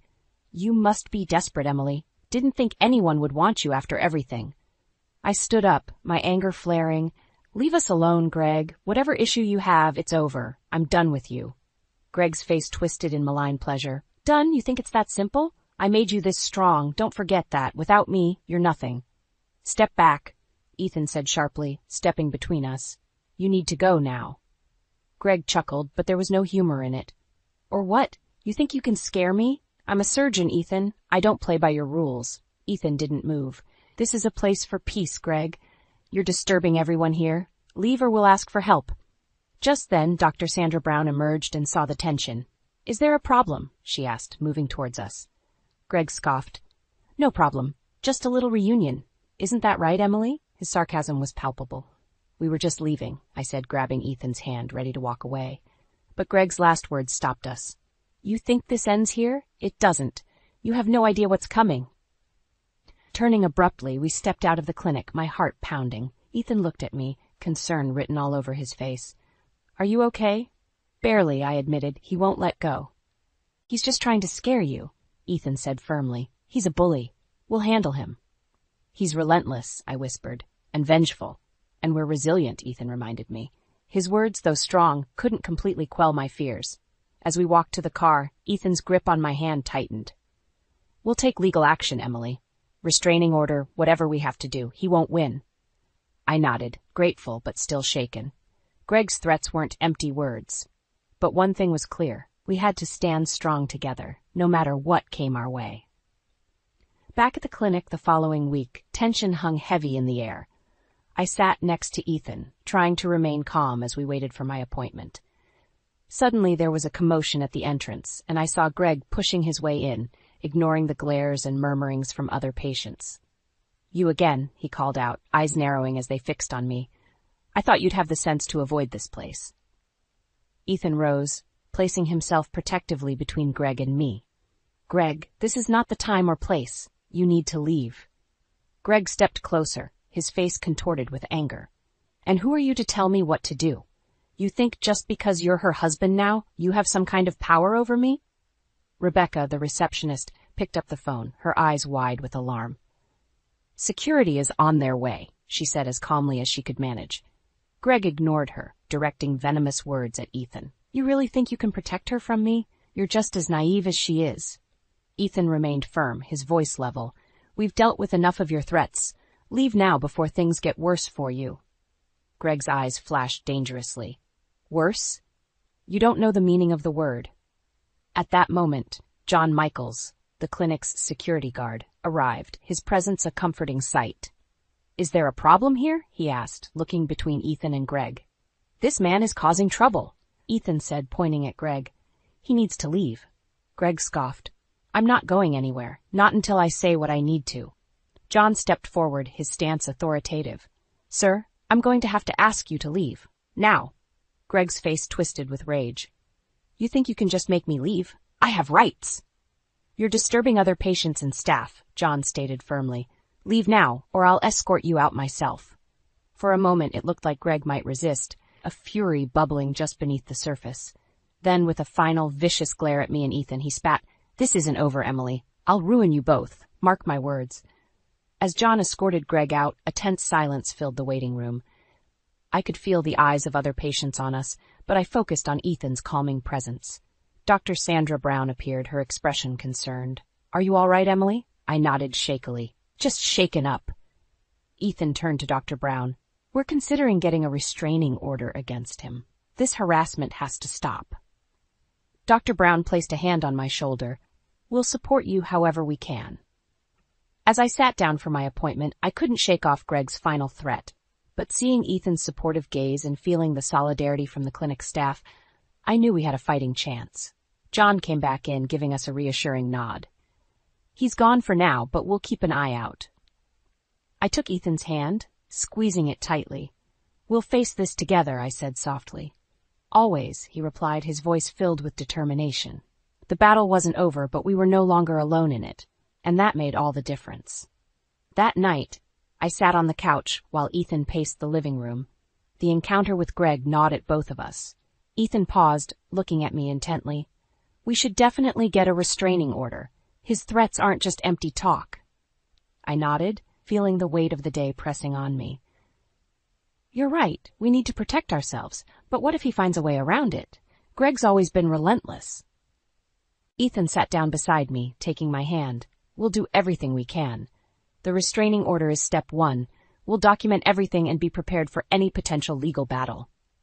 My mind buzzed with thoughts of Greg's threats. "I'm worried, Ethan. He won't stop until he's satisfied. What if he tries to harm you or the baby?"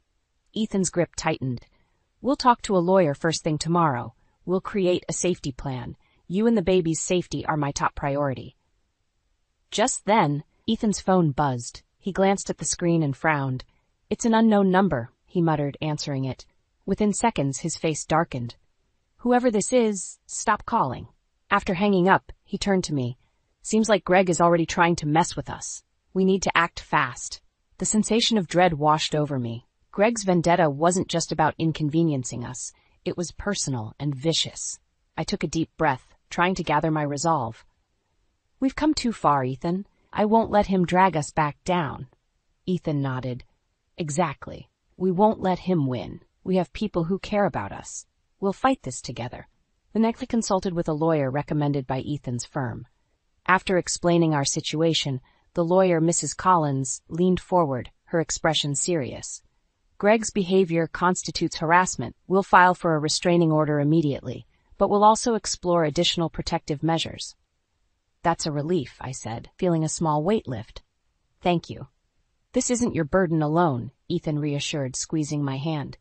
Mrs. Collins continued, "Document every contact, every incident. The more evidence we have, the stronger our case." Leaving the lawyer's office, I felt a mix of anxiety and determination. Ethan wrapped his arm around me.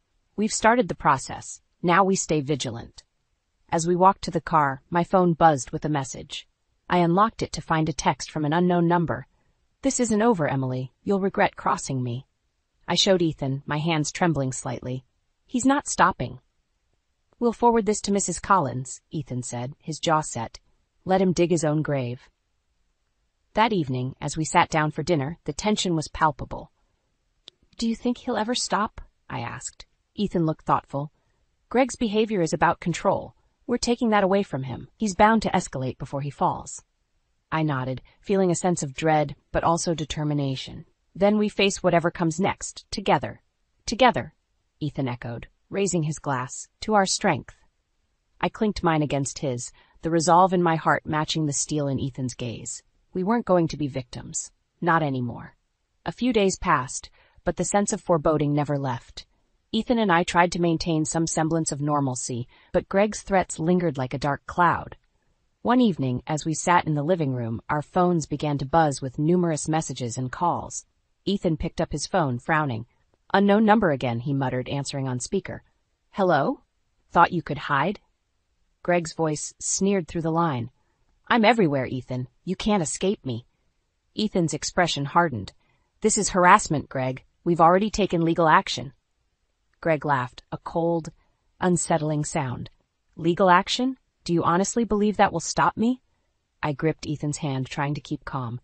After hanging up, Ethan looked at me. "We need to tell Mrs. Collins about this. It's getting out of hand." The next morning, we met with Mrs. Collins to report the latest incident. She listened attentively, her expression determined. "This is building a strong case for the restraining order. Keep documenting everything." We left her office, feeling a mix of relief and anxiety. At home, I tried to distract myself by preparing the nursery. Ethan joined me, painting the walls a soft yellow. "In a few months, our little one will be here," Ethan said, his voice full of hope. "We'll be ready for anything."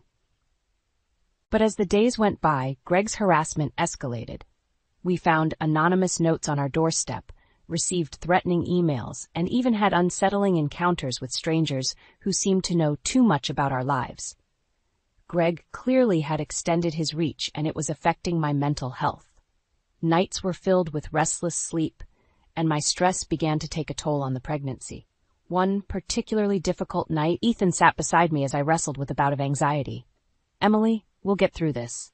Remember, we're not alone. We have support." His words were comforting, but the constant fear weighed heavily. The next morning, I found myself barely functioning. Ethan, seeing the toll it was taking on me, took decisive action. "We're going to see Dr. Brown. She needs to know what's going on and how it's affecting you." At the clinic, Dr. Brown listened as we relayed the ongoing harassment. She looked grave. "Stress can have serious effects on the pregnancy. Let's explore some options to help you manage it." She suggested a combination of therapy and support groups. "You're facing intense psychological pressure. Don't underestimate the value of a strong support system." Leaving the clinic, I felt slightly better. Ethan was resolute. "This isn't just about legal action anymore. We need to focus on your health and the baby's well-being." His words resonated deeply. We enrolled in a counseling program and joined a support group for stalking victims. Sharing my story with others who had faced similar fears brought a sense of solidarity and strength. As days turned into weeks, the threat of Greg loomed, but we refused to let him dominate our lives. Every laugh, every shared moment of peace was a victory. And through it all, Ethan's unwavering support made each step forward possible. Greg's attempts to destabilize us continued, but with every threat, our determination grew. We were not just fighting against his malice, we were fighting for our future, our family. And that fight was far from over. Ethan and I arrived at the fundraiser, the venue buzzing with chatter and laughter. It was supposed to be a night of networking and support for a charitable cause close to my heart, but as we mingled through the crowd, my eyes constantly scanned for any sign of Greg. Ethan squeezed my hand. "Try to relax, Emily. We're surrounded by friends and colleagues. Greg knows better than to cause a scene here." But as if on cue, Greg appeared, swaggering through the entrance as though he owned the place. My stomach knotted. He spotted us almost immediately and made a beeline towards us, a malicious grin plastered on his face. "Well, well, well, look who decided to show up," Greg said, his voice dripping with sarcasm. Ethan stepped forward, placing himself between Greg and me. "This is neither the time nor the place. Leave, Greg." Greg laughed loudly, drawing the attention of everyone around us. "You think you're in control here? That's adorable." Before Ethan could respond, Greg raised his voice, addressing the crowd. "Ladies and gentlemen, did you know that Ethan Patterson's law firm has built its success on unethical practices?" The room fell silent, all eyes turning towards us. Ethan's jaw clenched. "You're crossing a line, Greg." Greg's smirk widened. "Oh, come on, Ethan. Don't act so surprised. Everyone has skeletons in their closet." The tension was palpable. I saw Ethan's friends and colleagues exchanging worried glances. Greg's words hung in the air, creating an electric atmosphere of distrust and curiosity. At that moment, a tall man stepped forward from the crowd. David Lewis, a former colleague of Greg's. He looked directly at Greg, his voice calm but firm. "Enough, Greg. Your lies and deceit have gone on long enough." Greg's smile faltered. "David, what are you?" David cut him off, his voice ringing with authority. "Everyone, listen up. Greg has been involved in fraudulent activities for years. I have evidence that proves he's committed medical malpractice and worse." Gasps filled the room. Greg's face turned pale as David continued. "He's under investigation by the medical board. His vendetta against Ethan and Emily is nothing more than a desperate attempt to distract from his own crimes." Greg's mask of confidence shattered. He looked around, realizing the crowd wasn't buying his story anymore. They were looking at him with disdain and disbelief. Ethan stepped forward, his voice steady. "It's over, Greg. Your lies have caught up with you." Greg's eyes blazed with anger. "This isn't over," he spat, but the conviction in his voice was gone. David approached us, placing a hand on Ethan's shoulder. "I've been wanting to expose him for a long time. I'm sorry you got caught in his web." "Thank you, David," Ethan replied, gratefulness evident in his tone. As security escorted Greg out, the room slowly returned to normal, though the air was still thick with tension. I felt a wave of relief wash over me. Greg's power was crumbling, his threats losing their edge. Ethan turned to me, his eyes filled with a mix of pride and exhaustion. "We did it, Emily. We stood our ground." I nodded, feeling the weight of the ordeal begin to lift. "We aren't just survivors, Ethan. We're fighters." "That we are," he agreed, wrapping his arm around me. As we left the fundraiser, I looked back one last time, seeing the faces of those who stood by us. Greg's reign of terror was crumbling, and with every step forward I felt stronger, more certain that brighter days lay ahead. In the weeks following the fundraiser, the fallout from Greg's exposed deceit spread rapidly. Newspaper articles, social media posts, and news broadcasts highlighted his malpractice and fraudulent activities. The medical board launched a thorough investigation, and Greg's career unraveled like an old, fraying thread. Ethan and I sat on the couch one evening, the TV displaying the latest news about Greg's downfall. "Greg Taylor, once a respected surgeon, now faces multiple charges," the anchor reported. "His actions have not only tarnished his reputation, but have also brought justice for those he wronged." Ethan looked at me, a mixture of relief and triumph in his eyes. "He's finally getting what he deserves." I nodded, still trying to process everything. I never thought I'd see this day. Just then, my phone buzzed. It was a message from David. "Turn on the local news. It's about Greg." We switched the channel, and there was Greg, being led away in handcuffs, his expression a mix of rage and defeat. "Greg Taylor has been arrested following a comprehensive investigation," the reporter said. "His downfall marks a significant victory for his victims." Ethan took my hand, his grip firm and reassuring. "You did it, Emily. You faced your fears and won." Tears welled up in my eyes, not of sadness but of relief. "We did it, Ethan. Together." A few weeks later, as the legal proceedings against Greg continued, I found myself in the hospital. Only this time it wasn't out of fear or distress, but because our baby was coming. Ethan stayed by my side, his presence a calming anchor as I brought new life into the world. Hours later, with the sound of our baby's first cries filling the room, I looked at Ethan, exhausted but overjoyed. "We did it," I whispered, tears streaming down my cheeks. Ethan smiled, his eyes glistening. "Welcome to the world, little one," he said softly, cradling our newborn. As we settled into our new life with our baby, the shadow of Greg's influence faded. Emily and Ethan Patterson, no longer defined by the past but empowered by the future. Greg's threats had once loomed over us like a storm cloud, but now his downfall was the poetry of justice. The final news report we watched detailed Greg's sentencing. Greg Taylor has been convicted of multiple charges, including medical malpractice and fraud. He will serve a lengthy prison sentence. Ethan turned to me, his expression serious but soft. "This is it. It's finally over." I nodded. Closure at last. The journey had been grueling, but standing by my side every step of the way had made all the difference. One evening, as the sun set, casting a golden hue over our peaceful home, I stood by the window, holding our baby close. Ethan wrapped his arms around us, kissing the top of my head. "We made it through, stronger than ever." "Yes," I replied, my heart full. "We're free." Greg's collapse had brought poetic justice, but it was our resilience, our unyielding spirit that had truly set us free. Our past was a chapter closed, our future a story yet to be written. And with Ethan and our baby, I knew it would be a beautiful one. The distant wail of a police siren jolted me awake, my heart pounding in the dimly lit bedroom. I instinctively reached across the bed, only to find the other side cold and empty. Memories of last night's argument with Eric flooded back, leaving a bitter taste in my mouth. Rubbing my eyes, I glanced at the nightstand and froze. A plain white envelope propped against the lamp caught my attention. With trembling hands, I tore it open to find a note scribbled in my mother's handwriting. "Marla, we've decided to move on and start fresh. Don't try to find us. It's better this way." Those words hit me like a ton of bricks. The air seemingly sucked out of the room. Start fresh? Without me? What about Luke? Panic gripped me as I scrambled to find my phone, dialing my parents' number frantically. No answer. I tried Eli's number, straight to voicemail. Clara's phone went unanswered too. My mind raced, trying to make sense of this sudden abandonment.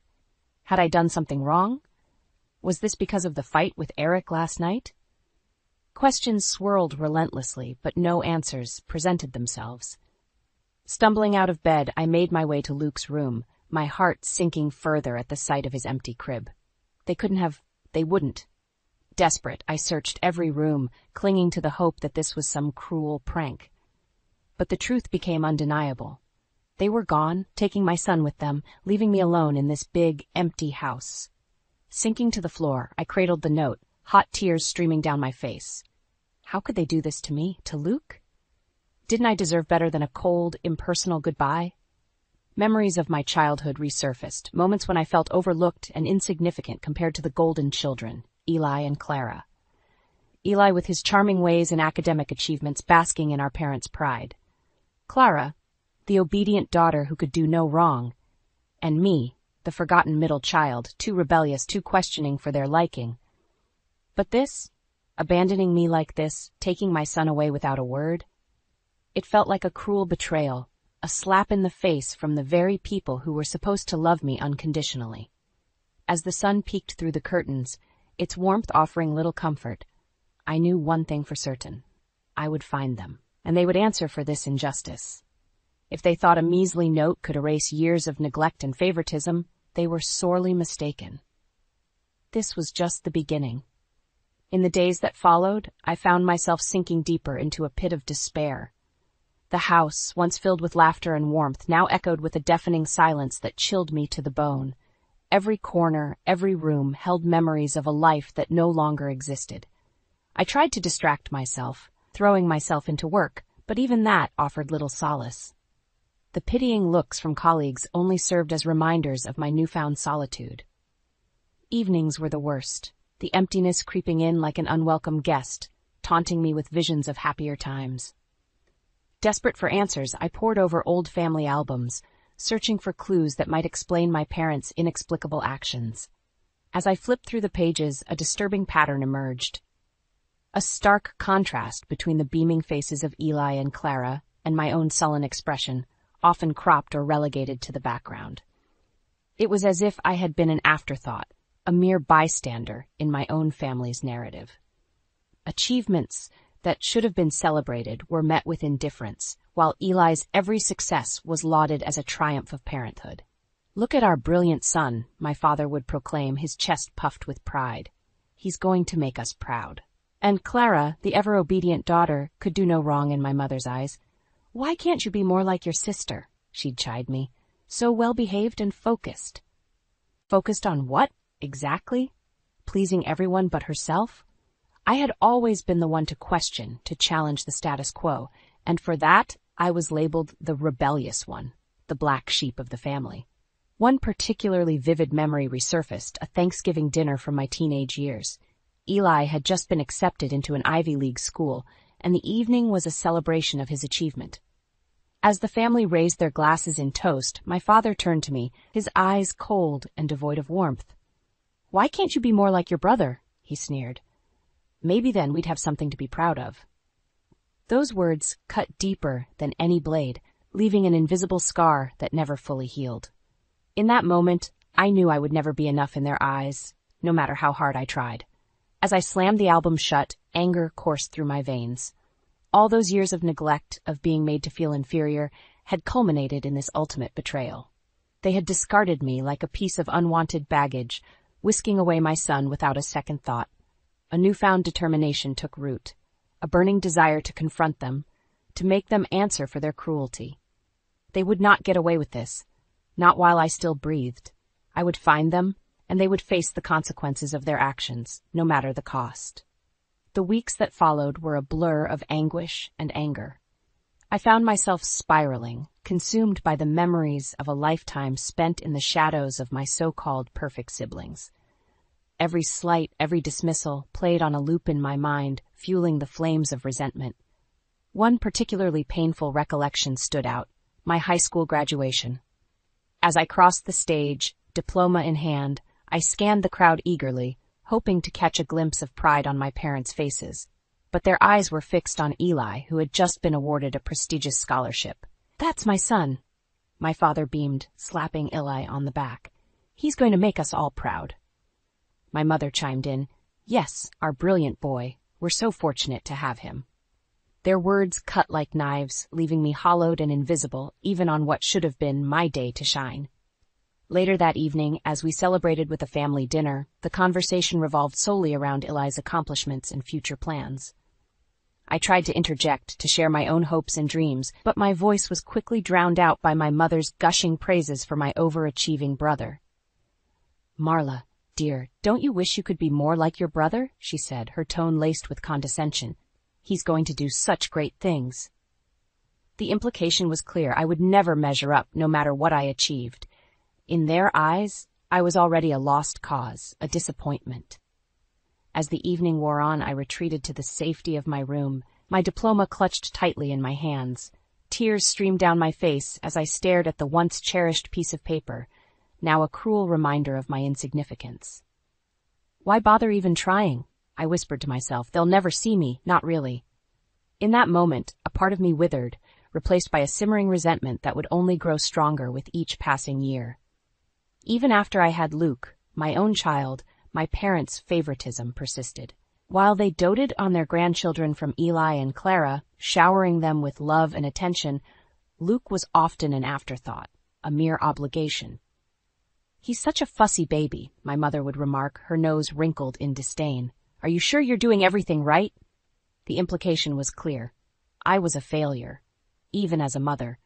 As these memories resurfaced, I found myself consumed by a burning rage, a desire for vengeance that threatened to consume me whole. They had taken everything from me, my family, my son, my sense of self-worth, and for what? Because I didn't fit their mold of perfection? Well, no more. I would make them see me, even if it was the last thing I did. They would pay for their cruelty, for the years of emotional torture they had inflicted. And this time, they would be the ones left in the shadows, forgotten and insignificant. With a newfound determination, I began to formulate a plan, a way to make them truly understand the depth of their betrayal. Revenge would be mine, and it would be sweet. Just when I thought I had hit rock bottom, a glimmer of hope appeared in the form of my estranged Uncle Jack. I hadn't seen or spoken to him in years, not since the falling out he had with my parents over some long-forgotten slight. The doorbell rang one dreary afternoon, jolting me from my self-imposed misery. I shuffled to the door, half expecting it to be another debt collector or someone peddling unwanted wares. But when I opened it, there stood Jack, a somber expression etched onto his weathered face.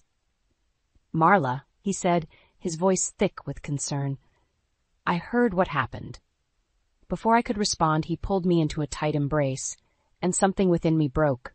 The floodgates opened, and I sobbed uncontrollably into his shoulder, all the pain and anguish I had bottled up spilling forth. Jack ushered me inside, his strong, calloused hands guiding me to the couch. He listened patiently as I poured out the sordid tale of my family's betrayal, his eyes flickering with a mixture of sadness and rage. "Those bastards," he muttered, shaking his head. "I always knew they were twisted, but this is a new low." For the first time in weeks, I felt a sense of validation, of being truly seen and understood. Jack had always been the outsider, the one who refused to buy into my parents' illusion of perfection. "You don't deserve this, kiddo," he said, his voice laced with conviction. "You're worth 1,000 of them, and it's about time someone showed you that." In that moment, Jack became my lifeline, offering me a safe haven away from the suffocating loneliness of the house. He insisted I stay with him, at least until I could get back on my feet. "No arguments," he stated firmly when I tried to protest. "You need someone in your corner, and I'll be damned if I let those vultures pick over what's left of you." And so, with a heavy heart and a single duffel bag of belongings, I said goodbye to the home that had once been my sanctuary, now tainted by the ghosts of happier times. Jack's modest apartment became my refuge, a place where I could start to piece together the shattered fragments of my life. Over the following weeks, he became my rock, offering unwavering support and guidance as I navigated the turbulent waters of single motherhood and abandonment. He listened without judgment as I shared my deepest fears and insecurities, the wounds inflicted by years of parental neglect. "You've got a strength in you, kid," he'd say, his eyes alight with pride. "A fire that those fools could never extinguish, no matter how hard they tried." Slowly, with Jack's encouragement, I began to rebuild. I enrolled in night classes, determined to finish the degree I had abandoned years earlier. And as the pieces of my life started to fall into place, a new sense of purpose took root. A burning desire to not just survive, but to thrive, to rise like a phoenix from the ashes of my past. My revenge would come, not through petty vengeance, but through success, a resounding triumph over the doubts and limitations that had been imposed upon me for far too long. And when the time was right, when I had climbed to the heights they never thought possible, I would confront them, and they would be forced to reckon with the woman I had become. Strong, resilient, and unapologetic. The following months were a whirlwind of determination and hard work. With Jack's unwavering support, I threw myself into my studies, determined to make up for lost time. The late nights spent poring over textbooks and cramming for exams became a welcome distraction from the lingering ache of my family's betrayal.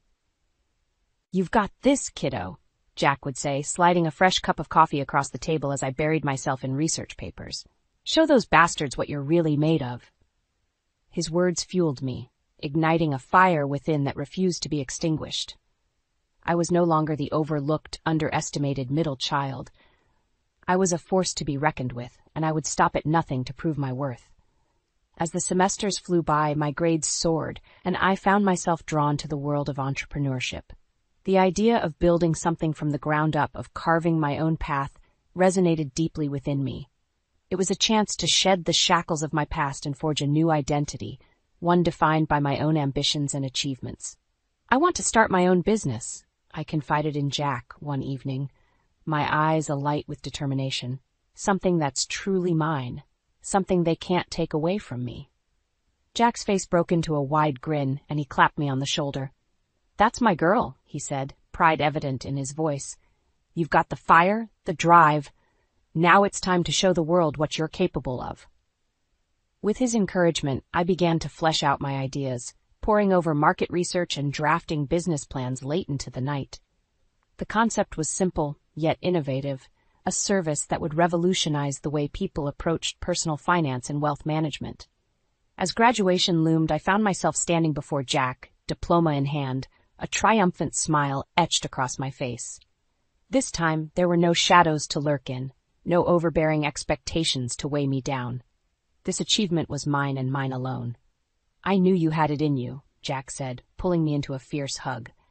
"Now it's time to take on the world." And take it on I did. With Jack's financial backing and unwavering belief in me, I launched my fledgling business, pouring every ounce of my being into making it a success. The long hours and countless sacrifices were a small price to pay for the chance to forge my own destiny. As the months ticked by, my hard work began to pay off. Word of my innovative approach spread like wildfire, and soon clients were beating down my door. With each success, each milestone reached, I felt a sense of vindication, a silent victory over those who had doubted and dismissed me. But beneath the surface, a burning desire for retribution simmered, fueled by the memories of a childhood spent in the shadows. I knew deep down that true fulfillment would only come when I had faced my demons head-on, when I had made my family confront the consequences of their actions.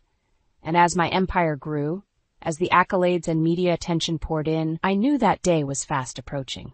They would soon see the woman they had so callously cast aside, the phoenix that had risen from the ashes of their cruelty. And when they did, they would have no choice but to bow before the force of my resilience and determination. Revenge was no longer a fleeting desire. It was an inevitability, a reckoning that would shake the very foundations of the life they had built on lies and favoritism. And I, Marla, the once forgotten daughter, would be the architect of their undoing. The years that followed were a whirlwind of success and validation. My business took off like a rocket, quickly becoming the go-to solution for financial planning and wealth management. Clients flocked to my innovative approach, drawn to the fresh perspective and personalized service I offered. As the accolades and media attention poured in, I found myself basking in the spotlight, a far cry from the shadows I had once inhabited within my own family. Each award, each glowing review, felt like a triumph over the doubts and limitations that had been imposed upon me for so long. "This is just the beginning, kiddo," Jack would say, beaming with pride as we celebrated another milestone. "You're showing those fools what they missed out on." And indeed, with each passing year, my success seemed to grow exponentially. My name became synonymous with excellence, my methods lauded as revolutionary. I was living, breathing proof that perseverance and determination could overcome even the most daunting obstacles. Yet, beneath the surface, a part of me remained unsettled, a hunger for retribution that could not be sated by professional accomplishments alone. As my empire expanded, so too did the nagging desire to confront the demons of my past, to make my family reckon with the consequences of their actions. It was during one of my many media interviews that the opportunity presented itself. The reporter, a seasoned veteran known for her hard-hitting questions, couldn't resist delving into my personal life. "Your success is truly remarkable," she said, her piercing gaze fixed upon me. "But what drives you, Miss Johnson? What fuels this insatiable ambition?" For a moment I considered deflecting, offering up the usual platitudes about hard work and dedication, but something within me snapped, and the floodgates opened. "Revenge," I stated, my voice steady and unwavering. "A burning desire to prove wrong those who doubted me, who tried to break me." The reporter's eyes widened, and she leaned forward, sensing a juicy story. "Care to elaborate?" And so I did. I laid bare the sordid tale of my childhood, the years spent in the shadows of my perfect siblings, the emotional neglect and manipulation that had left indelible scars. I spoke of the ultimate betrayal, the cold goodbye that had torn my life asunder and set me on this relentless path to success. As the words tumbled out raw and unfiltered, I felt a weight lift from my shoulders. The carefully constructed facade I had built, the mask of composed professionalism, crumbled away, revealing the raw, wounded soul beneath. The interview was a sensation, my candid revelations sparking a media frenzy. Overnight, I became the subject of intense scrutiny, my personal life dissected and analyzed by the masses. And then, like moths drawn to a flame, they emerged from the shadows. My estranged family, their once pristine image now tarnished by the harsh light of truth. It started with a tentative phone call from Clara, her voice trembling with a mixture of shame and desperation. "Marla," she pleaded, "we need to talk. They're not what they seem." I could sense the vulnerability in her words, the cracks beginning to show in the facade of perfection they had so carefully cultivated. "Talk," I scoffed. "About what, dear sister? About how you stood by and watched as our parents played favorites? As they systematically crushed my spirit and self-worth?" The line went silent, and I knew I had struck a nerve. But Clara was merely the opening salvo. Soon the calls and messages came pouring in, each one more desperate than the last. My parents, their once lofty pedestals crumbling beneath the weight of their own lies and manipulation, begged for a chance to explain, to make amends. And in that moment I realized the true depths of my revenge. It wasn't simply about success or triumph. It was about stripping away the illusion they had clung to for so long, laying bare the ugly truth for all to see. With a newfound sense of power, I agreed to meet them, to hear their explanations and excuses. But deep down, I knew that no apology, no justification could ever undo the damage they had wrought. They had sown the seeds of their own destruction, and now they would reap the bitter harvest of their actions. And I, the once forgotten daughter, would be the one to deliver the final blow, the reckoning they had so long avoided.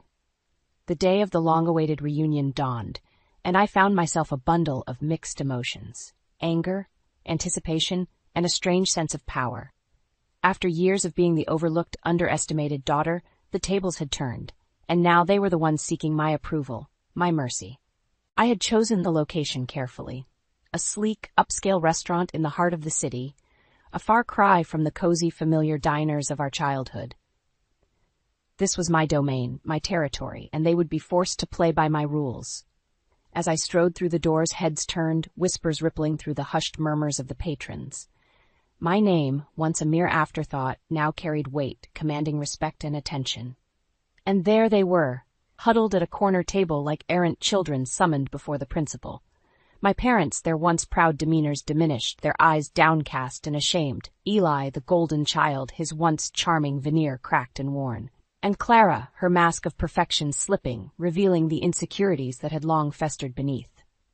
"Marla," my mother croaked, her voice trembling, "we're so glad you agreed to meet with us." I said nothing, simply sliding into the empty chair and fixing them with an icy stare. Let them squirm, let them feel the weight of their transgressions bearing down upon them. "We owe you an apology," my father chimed in, his words hollow and rehearsed. "We've made mistakes, terrible mistakes, and you suffered because of them." Eli nodded vigorously, his eyes pleading for forgiveness. "We never meant to make you feel lesser, sis. You have to believe that." I wanted to scream, to hurl the catalogue of grievances I had compiled over the years directly in their faces. But I remained silent, allowing the tension to build, the discomfort to fester. It was Clara who finally broke, her carefully constructed facade crumbling as tears streamed down her face. "Please, Marla," she sobbed. "We need your help. We've lost everything, the business, the money, everything. You're our only hope." Ah, there it was, the true reason for this little charade, the desperation that had driven them to seek me out after all these years. Not genuine remorse or a desire to make amends, but the cold, harsh reality of their own failings. A bitter laugh escaped my lips, and I shook my head slowly, savoring the moment. "Help?" I echoed, my voice dripping with contempt. "After everything you've put me through, you have the audacity to ask for my help?" Their faces fell, the weight of their mistakes finally settling upon them like a oppressive shroud. "But you're our daughter," my mother stammered, grasping at straws. "Our flesh and blood. Surely you can find it in your heart to forgive us." Forgive them after years of emotional neglect, of being made to feel like an afterthought in my own family? The very notion was laughable. "Forgiveness?" I spat, leaning forward, my eyes blazing with barely contained fury. "You want forgiveness? Then you'll have to earn it, on my terms." The words hung in the air, heavy and loaded with implications. They knew, deep down, that this wasn't a simple request for aid. It was a reckoning, a chance for them to atone for the sins of the past. "Anything," Eli pleaded, his once proud demeanor reduced to shameful groveling. "Just name your price." A cruel smile twisted my lips as I surveyed their pathetic, broken forms. The power, the control, was intoxicating, a heady brew of vindication and retribution. "Family counseling," I stated, my voice firm and unyielding. "All of us together, laying bare the ugly truths we've been carrying for far too long. And not just a few sessions, but a true, deep dive into the dysfunctional cesspool that spawned our so-called family." Their faces registered a mixture of shock and horror, but I pressed on, relentless. "And that's just the beginning. If you want my help, if you want a chance at redemption, you'll have to confront the demons you've been running from for years.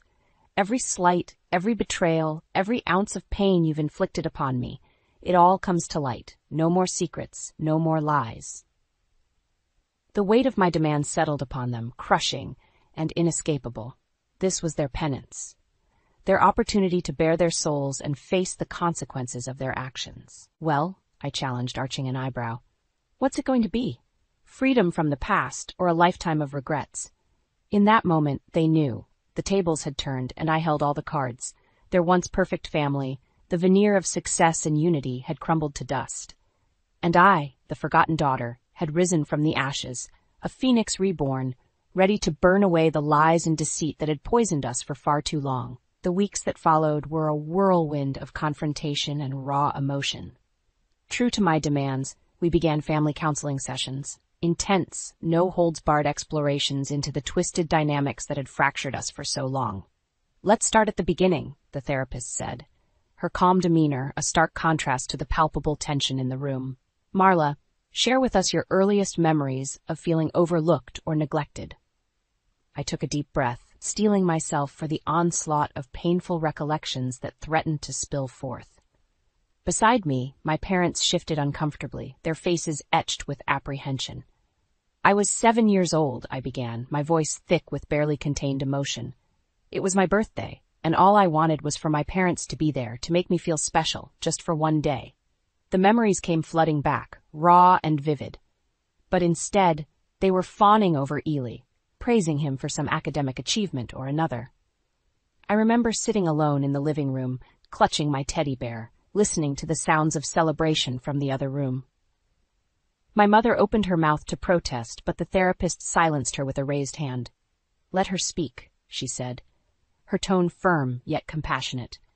And speak I did, unleashing a torrent of pent-up grievances and resentments that had festered for decades. Each memory, each slight, laid bare for all to witness. The time Clara received a lavish quinceañera while my 16th birthday went unacknowledged. The countless school plays and recitals where my parents' seats remained empty, their attention focused elsewhere. As the words tumbled out, I could see the impact they had, like daggers piercing the delusions my family had clung to for so long. Eli's confident facade cracked, his eyes glistening with unshed tears. Clara, once the perfect daughter, dissolved into quiet sobs, her mask of composure shattered. And my parents? Their reactions were perhaps the most visceral of all. Gone was the smug indifference, the dismissive attitudes that had once been their armor. In its place, a raw, naked vulnerability, a dawning realization of the damage they had wrought. We never meant to make you feel that way," my father stammered, his voice hoarse with emotion. "We were just so focused on their successes, we lost sight of everything else." My mother nodded, her eyes downcast with shame. "We failed you, Marla. We failed as parents, and there's no excuse for that." In that moment, I felt a strange sense of vindication, a twisted form of justice. For years, they had brushed aside my feelings, my very existence, in pursuit of their idea of perfection. But now, confronted with the harsh reality of their actions, they had no choice but to face the consequences. The sessions continued, each one peeling back another layer of the toxic familial onion. Resentments were aired, old wounds reopened, and through it all, a strange sense of catharsis began to take hold. But even as the healing process began, a part of me remained guarded, wary of their intentions. Were they truly committed to change, or was this simply a last-ditch effort to regain my favor, to secure the financial assistance they so desperately craved? The answer came during one particularly heated session, when the therapist broached the subject of their ultimate betrayal, the cold, impersonal goodbye that had shattered my world. "Why did you do it?" I demanded, my voice trembling with barely contained fury. "Why did you take my son away from me, without a word, without any explanation?" For a moment they were silent, their eyes downcast, ashamed. Then, in a move that surprised us all, Eli spoke up, his voice thick with remorse. "It was my idea," he confessed, his shoulders slumped in defeat. "I was the one who convinced Mom and Dad to cut ties, to start over without the baggage of the past." The revelation hung in the air like a lead weight, suffocating and damning. "You," I whispered, my hands curling into fists, "you took my child from me, my own flesh and blood, because he was baggage?" Eli flinched, his body recoiling from the venom in my words. "I was selfish," he admitted, his voice barely audible. "I wanted a clean slate, a chance to rebuild our family's legacy without the distractions of the past." In that moment, the floodgates burst open, and a torrent of rage and anguish poured forth. I hurled every insult, every curse at their trembling forms, my vision blurred by tears of fury. The session descended into chaos, the therapist's attempts to regain control drowned out by the force of my emotional maelstrom. And as the dust settled, a sobering realization took hold. There was no redemption to be found here, no path to forgiveness or reconciliation. They had crossed a line, a boundary that could never be uncrossed. And in that moment, I knew what I had to do. With a heavy heart, I turned to face the shattered remnants of my family, my eyes steeled with resolution. This is over. I declared, my voice steady and unwavering. I gave you a chance, an opportunity to make amends, and you squandered it. Their protests fell on deaf ears as I rose to my feet, gathering my belongings. I don't need your money or your help, I continued, each word slicing through the tension like a razor-sharp blade. I've built something for myself, something real and lasting without your interference. And as I turned to leave, I couldn't help but feel a sense of sadness, a lingering ache for the family I had once longed for but could never have. Goodbye, I whispered, more to myself than to them. And this time it's for good. With those parting words, I stepped out into the world, a weight lifted from my shoulders. The shackles of the past had been severed, the cycle of toxicity broken. My revenge, in the end, was not a grand act of retribution, but a simple act of defiance. A refusal to be defined by the pain and neglect of my upbringing. I had risen from the ashes, a phoenix reborn, and I would forge my own path, one unmarred by the sins of my family. And as I looked towards the future, a newfound sense of clarity washed over me. The past could no longer hold me hostage. I was free to embrace the life I had fought so hard to build, surrounded by those who truly loved and supported me. Jack's beaming smile and the innocent laughter of my son filled my heart with a warmth I had never known, a love untainted by the baggage of dysfunction and betrayal.